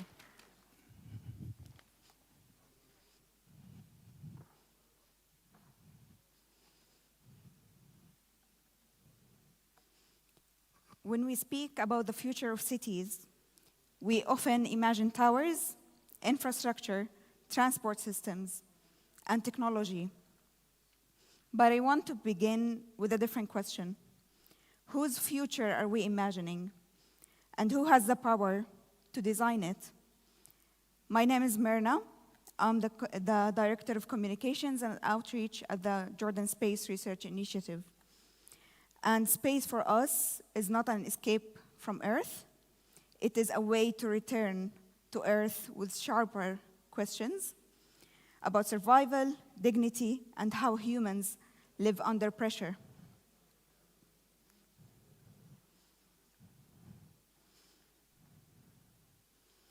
Urbanization is not neutral.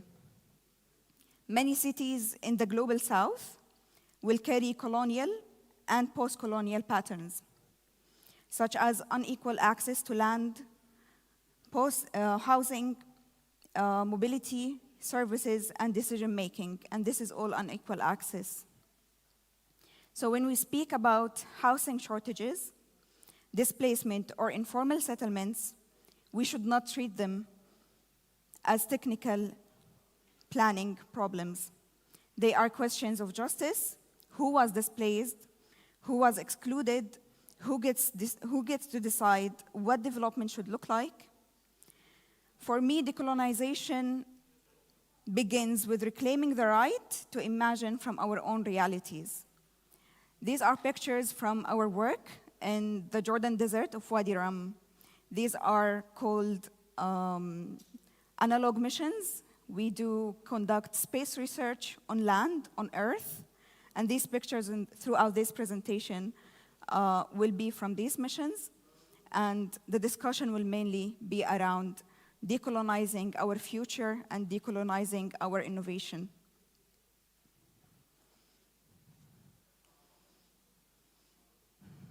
And this is why Wadi Rum matters to us. Our analog missions are not happening in an empty desert. They happen on land that carries memory, identity, and community. Our work is possible because the local indigenous people, as you see on the screen, they are the Bedouin people of these lands. It's their land, they host us, they have knowledge about this land better than us, and we have trust in them. And this is an important lesson for our future cities and our future settlement. Innovation should not be extractive. Research should not arrive, take images, take data, take stories, and just leave. It should build relationships.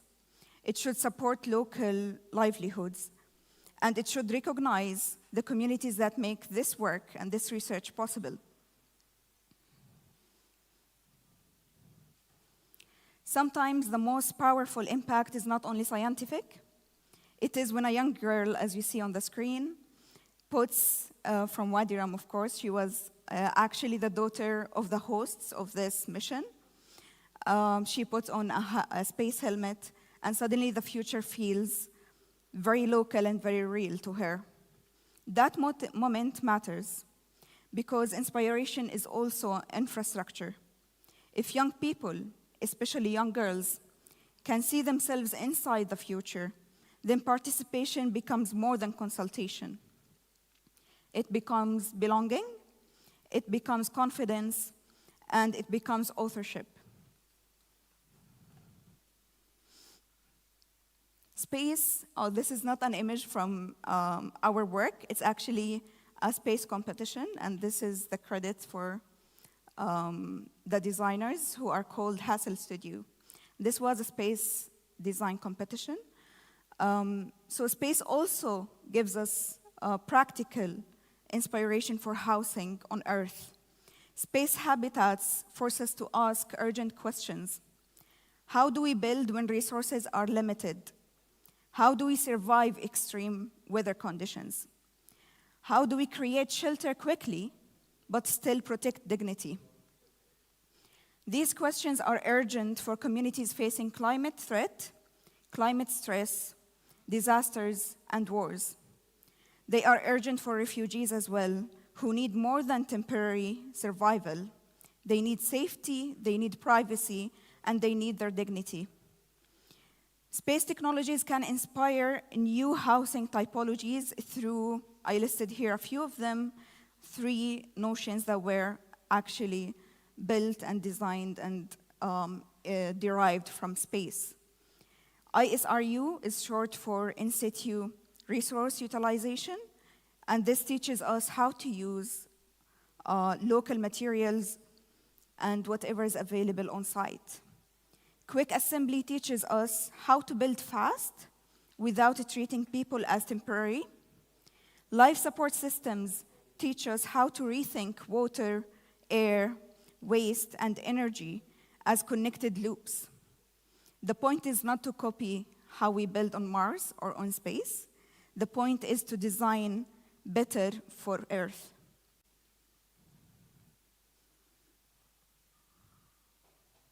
So my message today is very simple. Decolonizing urbanization means youth are not invited after the vision is written. We help write it. We need to fund local prototypes. We need to trust youth-led research, and we need to build from lived realities. The Global South is not only a place of crisis, it is also a place of knowledge, imagination, and future making. Fair urban futures will not be imported. They will be built from land, memory, crisis, and imagination. Thank you.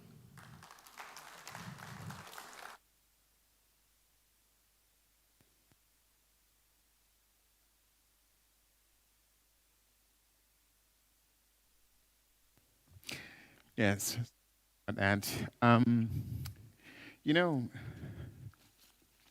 sometimes there's a whole mountain in front of you, and many things, you know, diamonds, gold, etc., etc.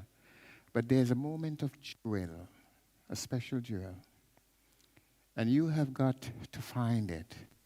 Look carefully. If you listen to that presentation just made by Mina, there are many wonderful things said, but there are 3 things. It's going to take me just 30 seconds to tell you, but I think you ought to know. It's very, very important. One is, she said this, that we must reclaim. You understand? That word, reclaim. Barbados always belonged to us. Senegal always belonged to you. You understand? Chad always belonged to you. They took it. So you're reclaiming what is yours. You're not doing anything wrong. It is yours. She didn't say that you must take it away from them or anything. It's to do what? Reclaim it. That's the first. The second thing she said, which is very important, is this. You as young people, all of you, remember this. Remember this. You must be the inspiration for someone's aspiration. Did you get that? When I was a child, there were many people I admired, and I wanted to be like them. You understand? They were the inspiration for my aspiration. And so this is something you have got to understand. You must be the inspiration for someone's aspiration. And finally, most importantly, listen to me. Listen. Never you ever surrender the sovereignty of your mind to anyone or anything.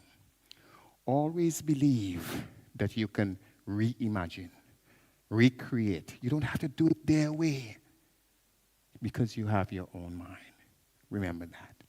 Now, it's my pleasure to introduce the next speaker. It's Ms.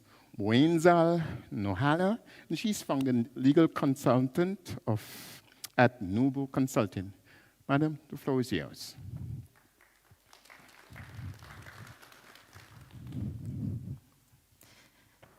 Thank you so much. Distinguished delegates, dear youth leaders, and respected guests, I'm very happy to be here with you in this amazing event.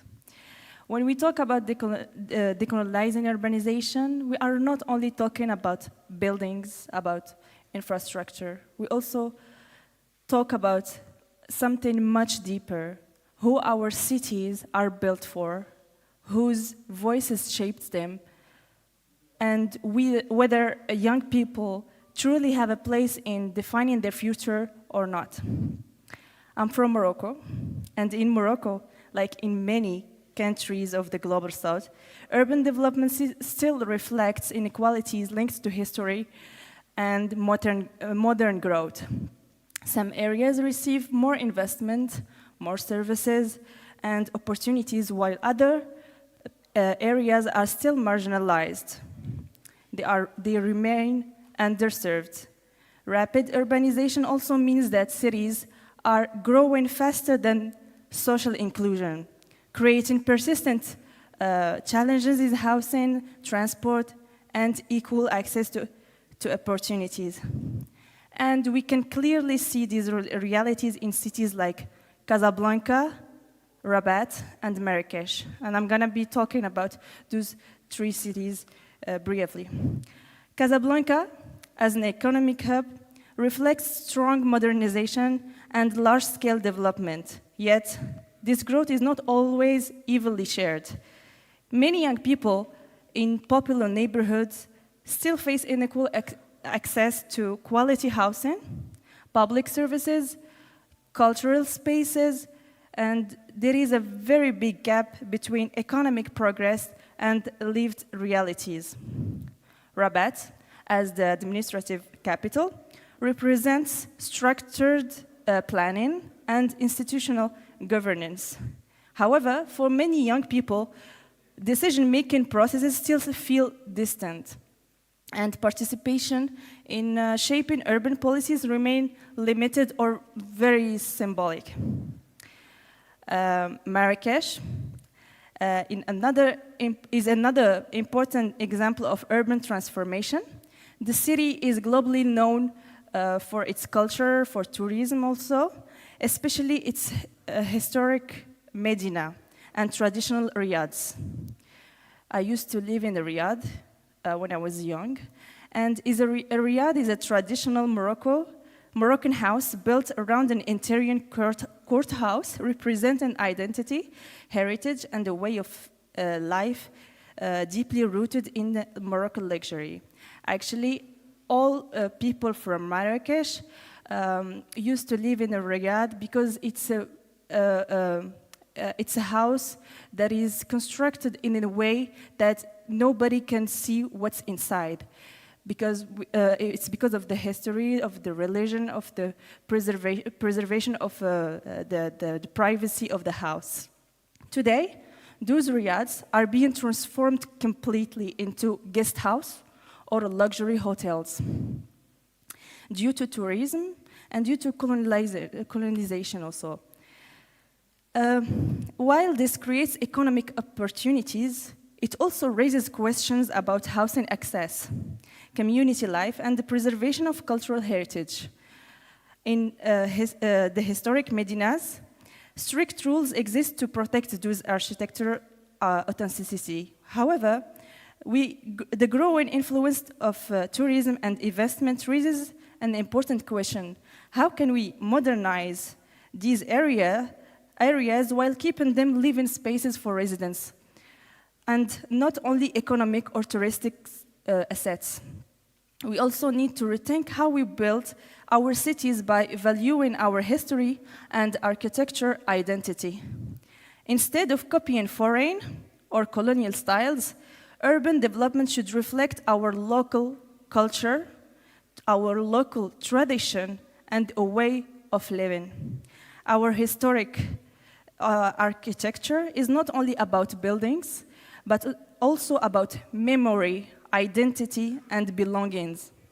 It carries the knowledge of past generations and shows how people adapted to their environment in a creative and meaningful way. When we only imitate external models, we risk losing our identity and creating cities that do not truly reflect us. But when we build based on our own heritage, we create spaces that feel more authentic, inclusive, and connected to the people who actually live in this city or this country. Decolonizing urbanization also means respecting and protecting our architecture heritage while integrating integrating it into modern development. It is about finding a balance between innovation and tradition, so that progress does not erase who we truly are. In this way, we can build cities that are modern, but still deeply rooted in our history, culture, and identity. And as a young people, especially Gen Z, Generation Z, we experience these contradictions directly. We grow up in a rapidly changing cities shaped by digital connectivity, climate anxiety, and economic uncertainty. We are globally connected but deeply rooted in our local realities. We see both the opportunities and the inequalities within our cities. In Morocco, youth are not longer waiting to be included. We are already acting through community initiative, cultural projects, environmental engagement, and digital advocacy. But one essential condition makes all of this possible is education. Access to education is one of the most powerful tools for decolonizing urbanization.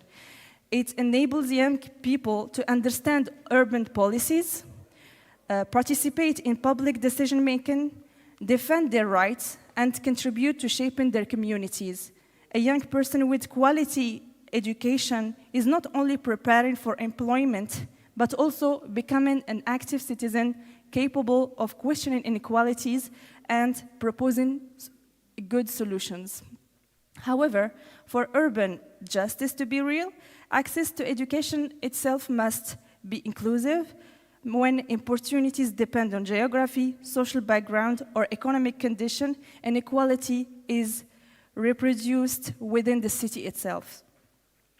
Decolonizing urbanization means also building cities where young people are not symbolic participants, but a real decision makers. Cities where development respects communities, where culture is preserved, and where modernization strengthens rather than erase identity. For our generation, the future of urbanization must be participatory, sustainable, and socially just. We do not want cities designed for only profit or an image. We want cities designed for people, for dignity and inclusion. And in conclusion, the question is not only how we build those cities. It is whether we are building cities for where future generations can truly belong, participate, and thrive. The future of African cities will depend greatly on whether young people are given the opportunity not to only imagine, but to also to change and to lead. Thank you so much. Yes, thank you very, very much indeed. As I said, we have some students here and so on, and all of you young. I want to ask you a question. You don't have to answer it, but just think about it. I think we should ask the Baku Initiative Group to organize a conference about the decolonization of education. It's a very, very serious question.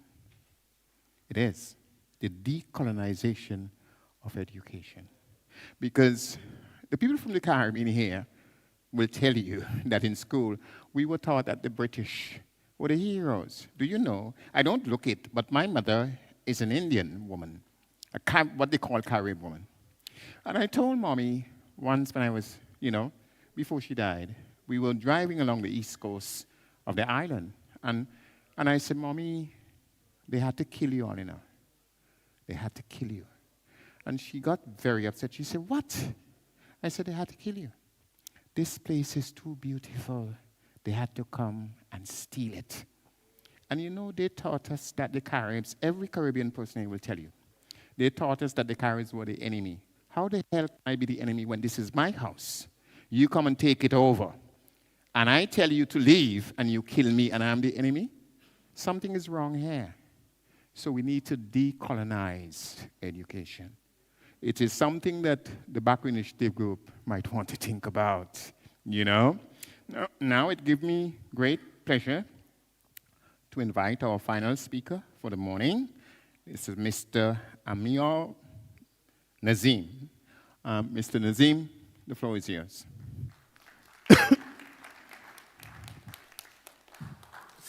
Hello, everyone. I'm Nazim Amir, UN staff member at the OHCRH in Geneva. Today I will speak French and say these words. L'arme la plus redoutable de la colonisation n'a jamais été la poudre à canon, mais l'espace. Lorsque la conquête militaire termine, ce sont les ingénieurs des ponts et chaussées, les architectes qui prennent place pour remodeler le territoire conquis à l'image du colonisateur. Et c'est exactement ce qui s'est passé durant toute l'histoire de la colonisation. En tant que franco-algérien, lorsque j'étudie souvent la carte d'Alger, il y a quelque chose de plutôt intéressant qui revient. Vous voyez ces magnifiques bâtiments haussmanniens qui ont été justement construits par le colonisateur français à la place de la basse Casbah, qui a été, elle, détruite, mais qui persiste toujours sur les hauteurs de la ville. Et ce territoire a été mathématiquement redessiné avec de grands boulevards pour tout d'abord permettre une répression plus facile de la population, éviter qu'on bâtisse des barricades, et pour reléguer tout simplement les populations à l'extérieur, aux périphéries. Donc, il s'agit toujours du même principe, diviser, contrôler pour mieux régner. Et dans le sud global, de l'Amérique du Sud au Moyen-Orient, vous percevez toujours cette même logique de soumission, en tout cas, du territoire. Alors, comment décoloniser l'urbanisation ? Je pense que ce n'est pas en changeant de nom une avenue ou en déboulonnant une statue qu'on va changer les choses, car il s'agit ici de pure cosmétique. Non, l'essentiel ici est de s'attaquer à la matrice. La matrice étant que ces territoires ont été complètement soumis. Et donc c'est là que le rôle de la jeunesse prend sens. Il s'agit tout d'abord de hacker la ville, en fait, la remodeler à notre image. Et comme solution, je vois ici la première, une réhabilitation subversive, c'est-à-dire qu'on prend des anciens lieux coloniaux qui ont été conçus pour enfermer et contrôler, par exemple des anciennes prisons, des friches industrielles, des casernes militaires, et nos jeunes les réinvestissent pour en faire des start-up, des Fab Labs, des hubs culturels. Et je pense ici que c'est notre plus belle revanche, une certaine forme d'ironie, c'est-à-dire utiliser ces anciens lieux coloniaux pour reconstruire l'avenir, en fait. La seconde solution que je vois ici, c'est la contre-cartographie numérique. C'est-à-dire que les jeunes vont utiliser l'open data pour redonner une existence numérique à des quartiers informels. Il s'agit ici de recoder, en fait, la ville et mettre à mal les plans qui ont été, les plans officiels qui ont été conçus pour invisibiliser tous ces quartiers. Et la troisième et dernière solution, c'est l'innovation patrimoniale. On parle souvent du passé, de la tradition comme du folklore. Je pense que notre jeunesse ne voit pas la même chose du même œil et va justement utiliser ce patrimoine comme une technologie. C'est-à-dire qu'il s'agit d'utiliser les outils d'aujourd'hui pour faire revivre les traditions du passé. C'est très important dans la construction d'une nation et même d'un individu.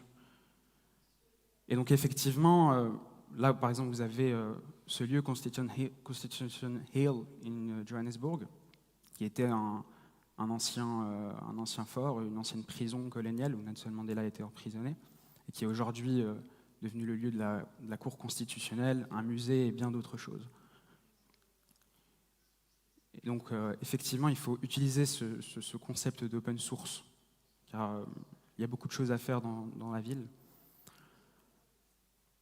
Et l'héritage, enfin en tout cas l'architecture coloniale qui nous a été laissée, a été conçue par quelques-uns pour exclure tous les autres.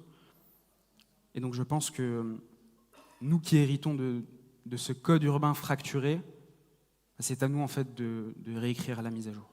Voilà, merci.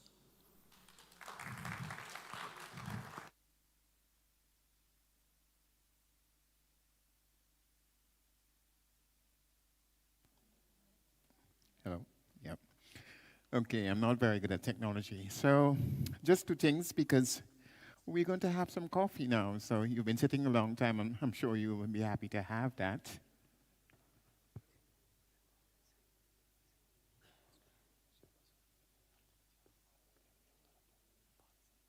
Okay.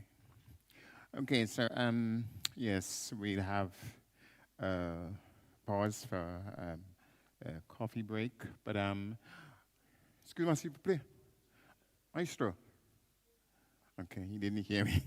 Yes, so we're going to have a coffee break, but before we do any of that, I have to ask you three things. Firstly, could you really give a round of applause to all of our presenters this morning, if you don't mind, right?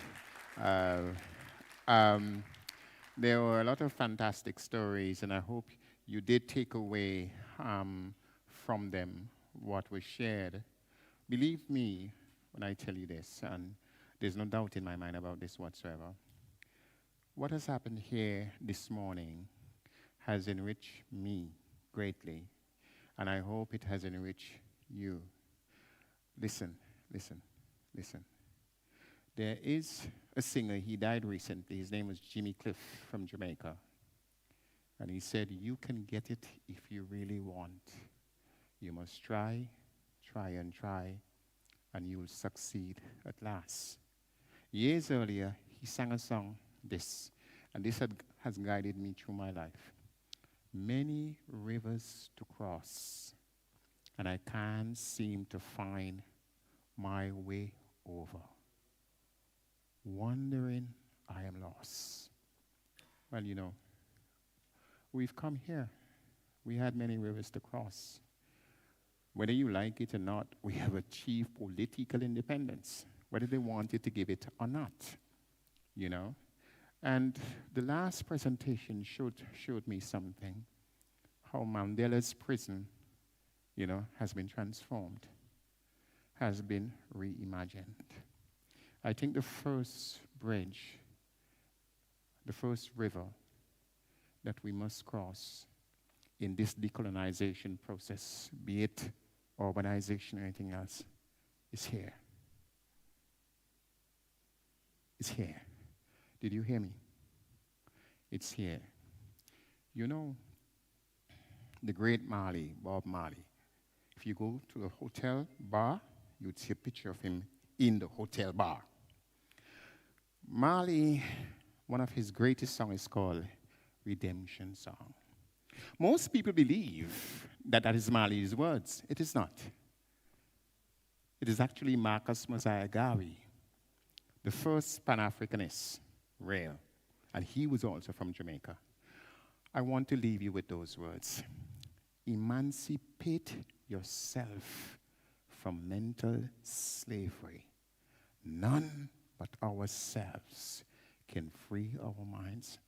Have no fear for atomic energy, because none of them would stop the time.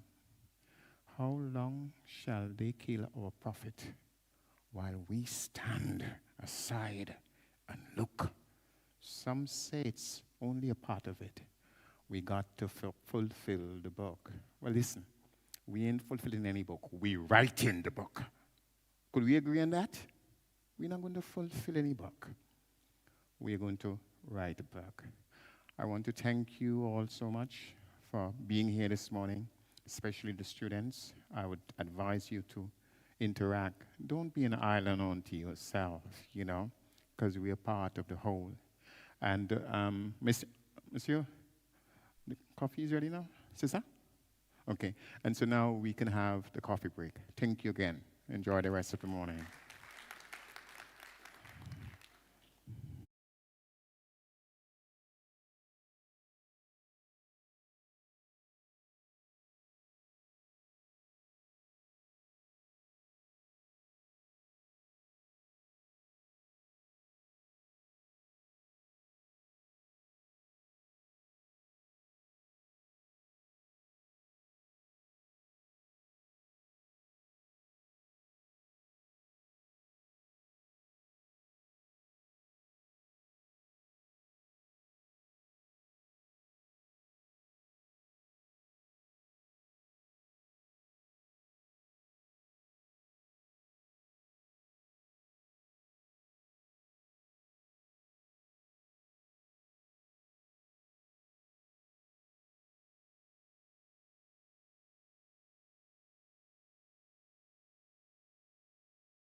OK.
Distinguished delegates, esteemed young leaders, it's a great honor for me to announce the Global South Youth Platform's members' first official meeting, which we will be conducting during such an amazing and huge global event, World Urban Forum's 13th session. And today, we will discuss with our colleagues the future of the youth platform, perspectives on collaboration with various international organizations, with various civil society organizations. Before commencing our discussions, I would like to highlight the position of the Global South Youth Platform. I would like to briefly clarify for you, dear participants, that Global South Youth Platform's mission, our activities, and each action step which will be executed by the member of the youth platform definitely will be dedicated to the encouragement of Global South. And I firmly believe that with our mutual efforts, the Global South Youth Platform will be a significant actor and one of the main stakeholders in contemporary international relations in order to maintain peace.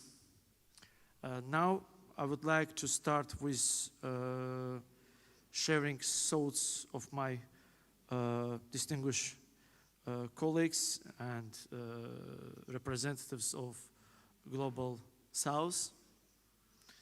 And our first speaker, if you want, dear our moderator Natete, she will help me in moderating these discussions. If you have some welcome remarks to Global South Youth Platform's members, please. If you don't, we can start with our first speaker. Thank you very much, Mr. Abbas.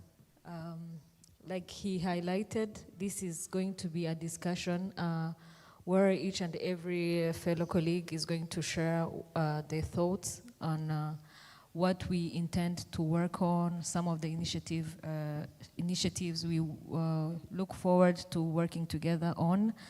And mostly this discussion is going to be about the Global South Youth Platform. So without further ado, I think we can start with our first speaker. Yeah. Sure, and we can start with our first speaker, distinguished delegate, representative of the United Nations Youth Office and member of Advisory Board, Ms. Mariam Abdersalam. The floor is yours. Thank you so much. It's my pleasure to be here today. And when we are launching a brilliant initiative for Global South youth, I wanted to bring in an inspiring story from my country. But before I begin, I want to ask you genuinely, do you really think young people are capable of influencing actual change?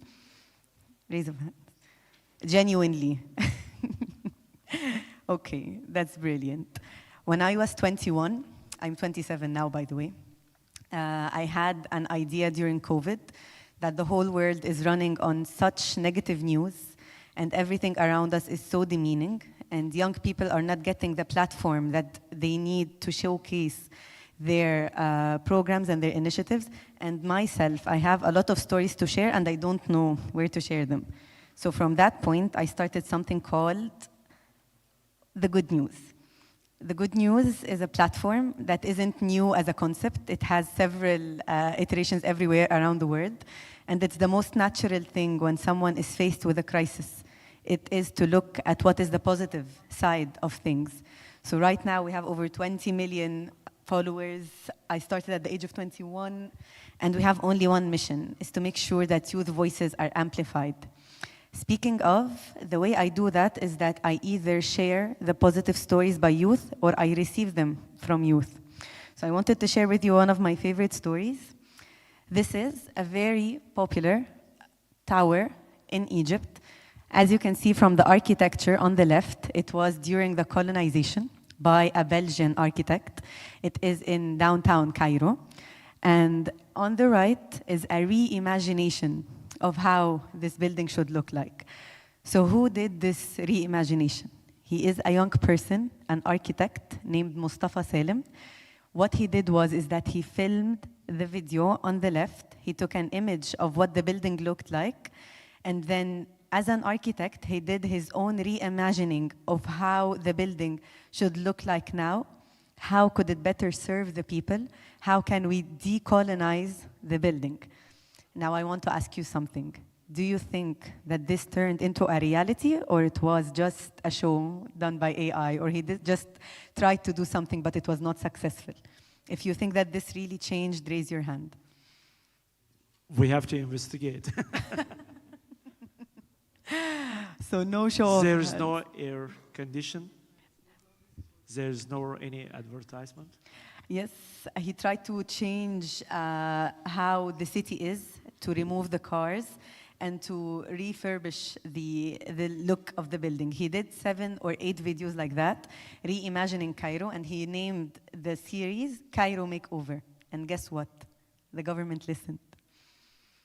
And they actually took his advice, because he is not only a young leader, but a young expert. He is an architect. He knows his way around things. And right now, 3 different areas in Egypt were changed completely. So he achieved to decolonize this He building. succeeded. He succeeded. The buildings were decolonized. They are reconstructed. And now they have the colonized look, but the function that they serve is more local, and it's more similar to the people who live right now. Why am I sharing this story? It's because Mustafa did not do something that is unorthodox or something that's super weird. What he did is that he grabbed a video from his phone camera, and then he filmed what he thinks or what he wishes for his country to look like. And everyone rallied around him, because all of us as young people, Egyptian young people, needed a voice to rally around, and an expert voice. And the government listened, and he had the correct tools, and change did happen. So what I'm trying to say is that there's always a triangle in order to do change. As Dr. Richard was saying in the morning, if you really believe that you have a voice that needs to be heard, then you need to speak it out loud. It is very unhelpful that you keep the voice to yourself and think that the world is going to change just by you being frustrated at it not changing. So first of all, own your voice. Second of all, reach out, post those videos, connect with the right people. And third of all, do not wait for someone to act or someone to grab your hand and tell you what to do. Just get out of your way, be creative, and do something that you really like. Oops. So what I believe Mustafa did is that he changed the world through his imagination and his execution. And what I believe also is that decolonizing urbanization, it does not start in policy rooms. It starts when you take ownership of your cities, when you decide that this history is yours to tell, and that no matter what the colonizer left you with, you have the power, the resources to take it and rebuild it. They do not dictate our future. It is already devastating enough that they dictated our past. Thank you.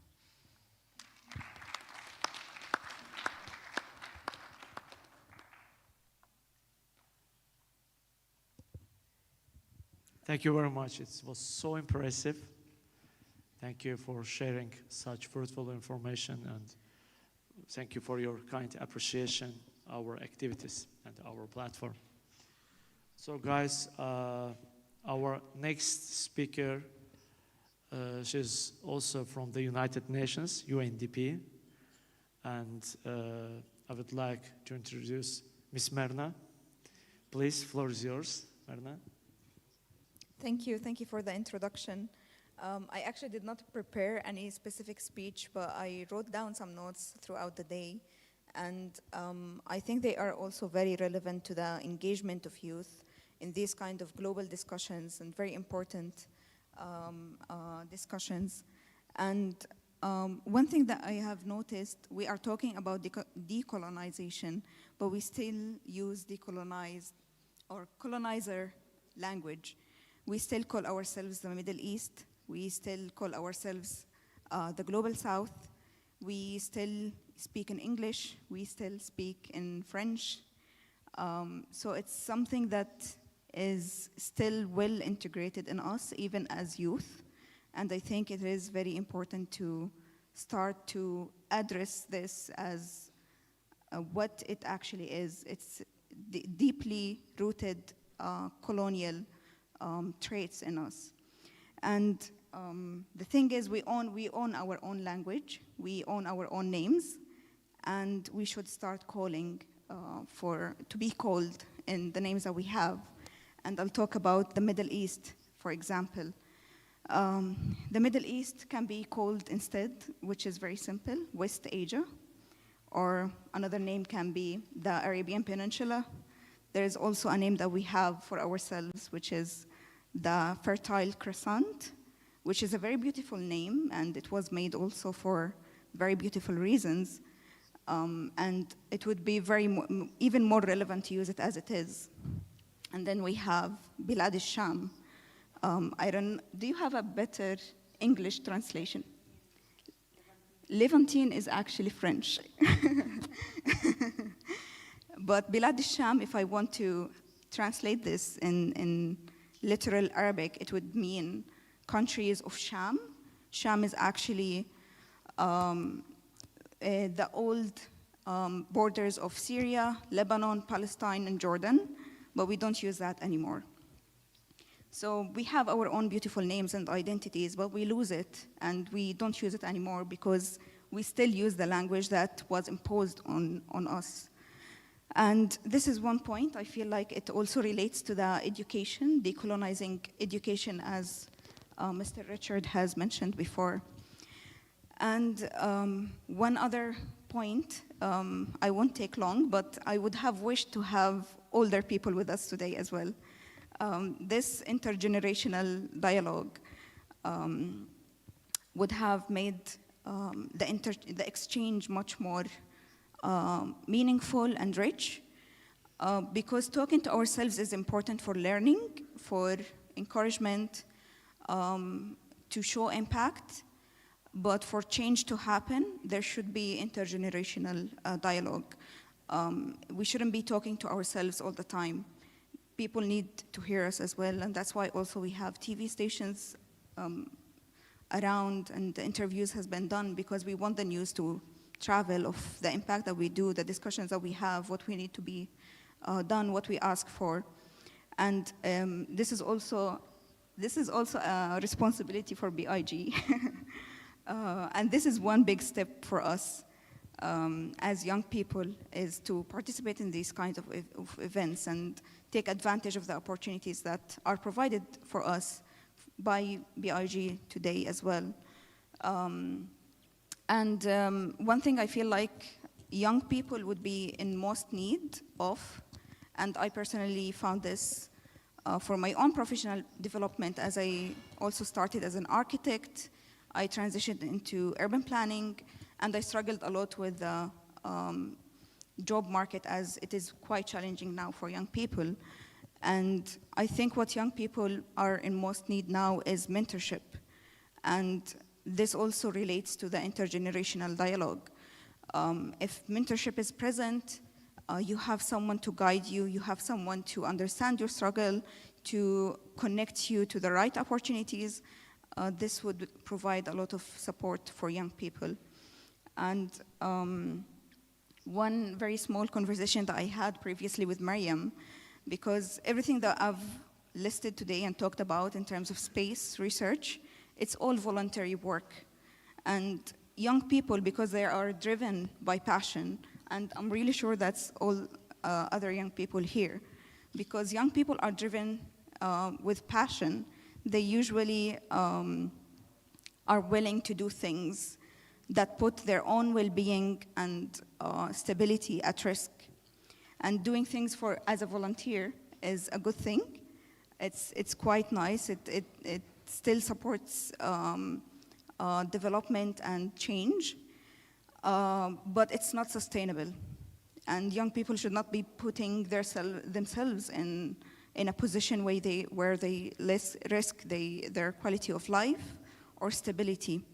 And these are the main points that I have in mind. And this was all a result of discussions with fellow delegates and young people, and my own observations during this day. So thank you. First of all, thank you for such detailed information and maintaining our fruitful discussion. Our next speaker is a staff member of the United Nations Special Rapporteur on minority issues, Mr. Amur Nazim.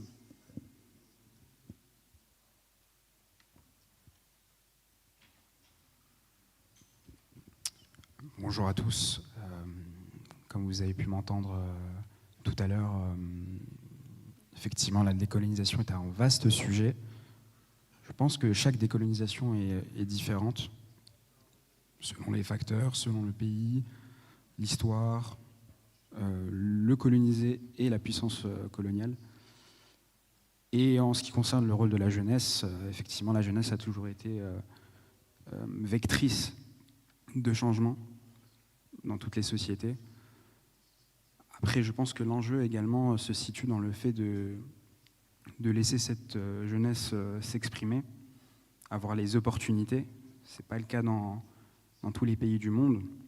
Donc effectivement, on dit toujours que le changement provient par le bas, mais il doit aussi provenir par le haut. C'est-à-dire que l'État doit allouer des moyens pour cette jeunesse afin de créer une meilleure société, un avenir plus radieux et vraiment faire nation. Voilà, c'est tout ce que j'ai à dire pour le moment. J'attends de me nourrir des réflexions de chaque délégué afin d'argumenter un peu plus. Voilà.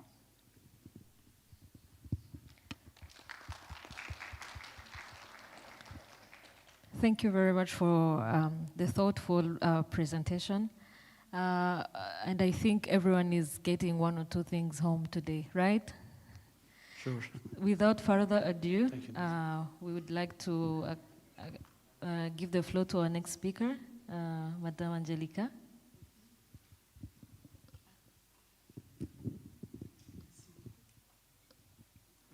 Merci beaucoup. Alors, aujourd'hui, il y a une dialecte gabonaise qui dit ceci: lorsque les grands, les aînés parlent, les enfants se taisent, les jeunes se taisent. J'ai toujours eu un problème avec ce proverbe-là parce qu'on ne nous laissait pas s'exprimer, mais on subissait.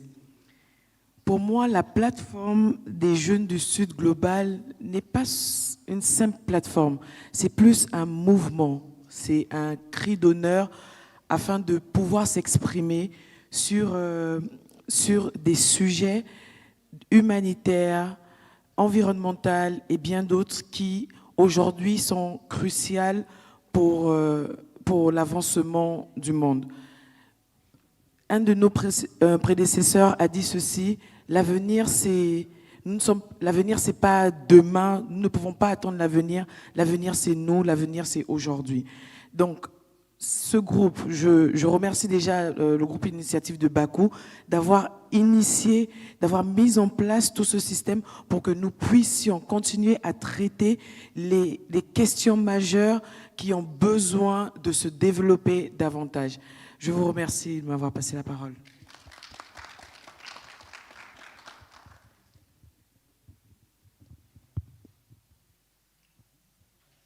Thank you very much, Mrs. Angelica. And we would like to also give the floor to Mrs. Fanta. Thank you.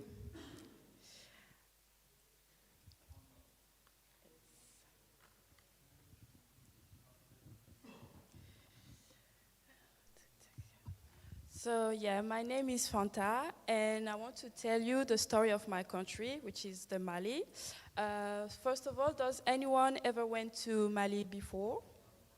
No. So you should go. It's a really great place. So every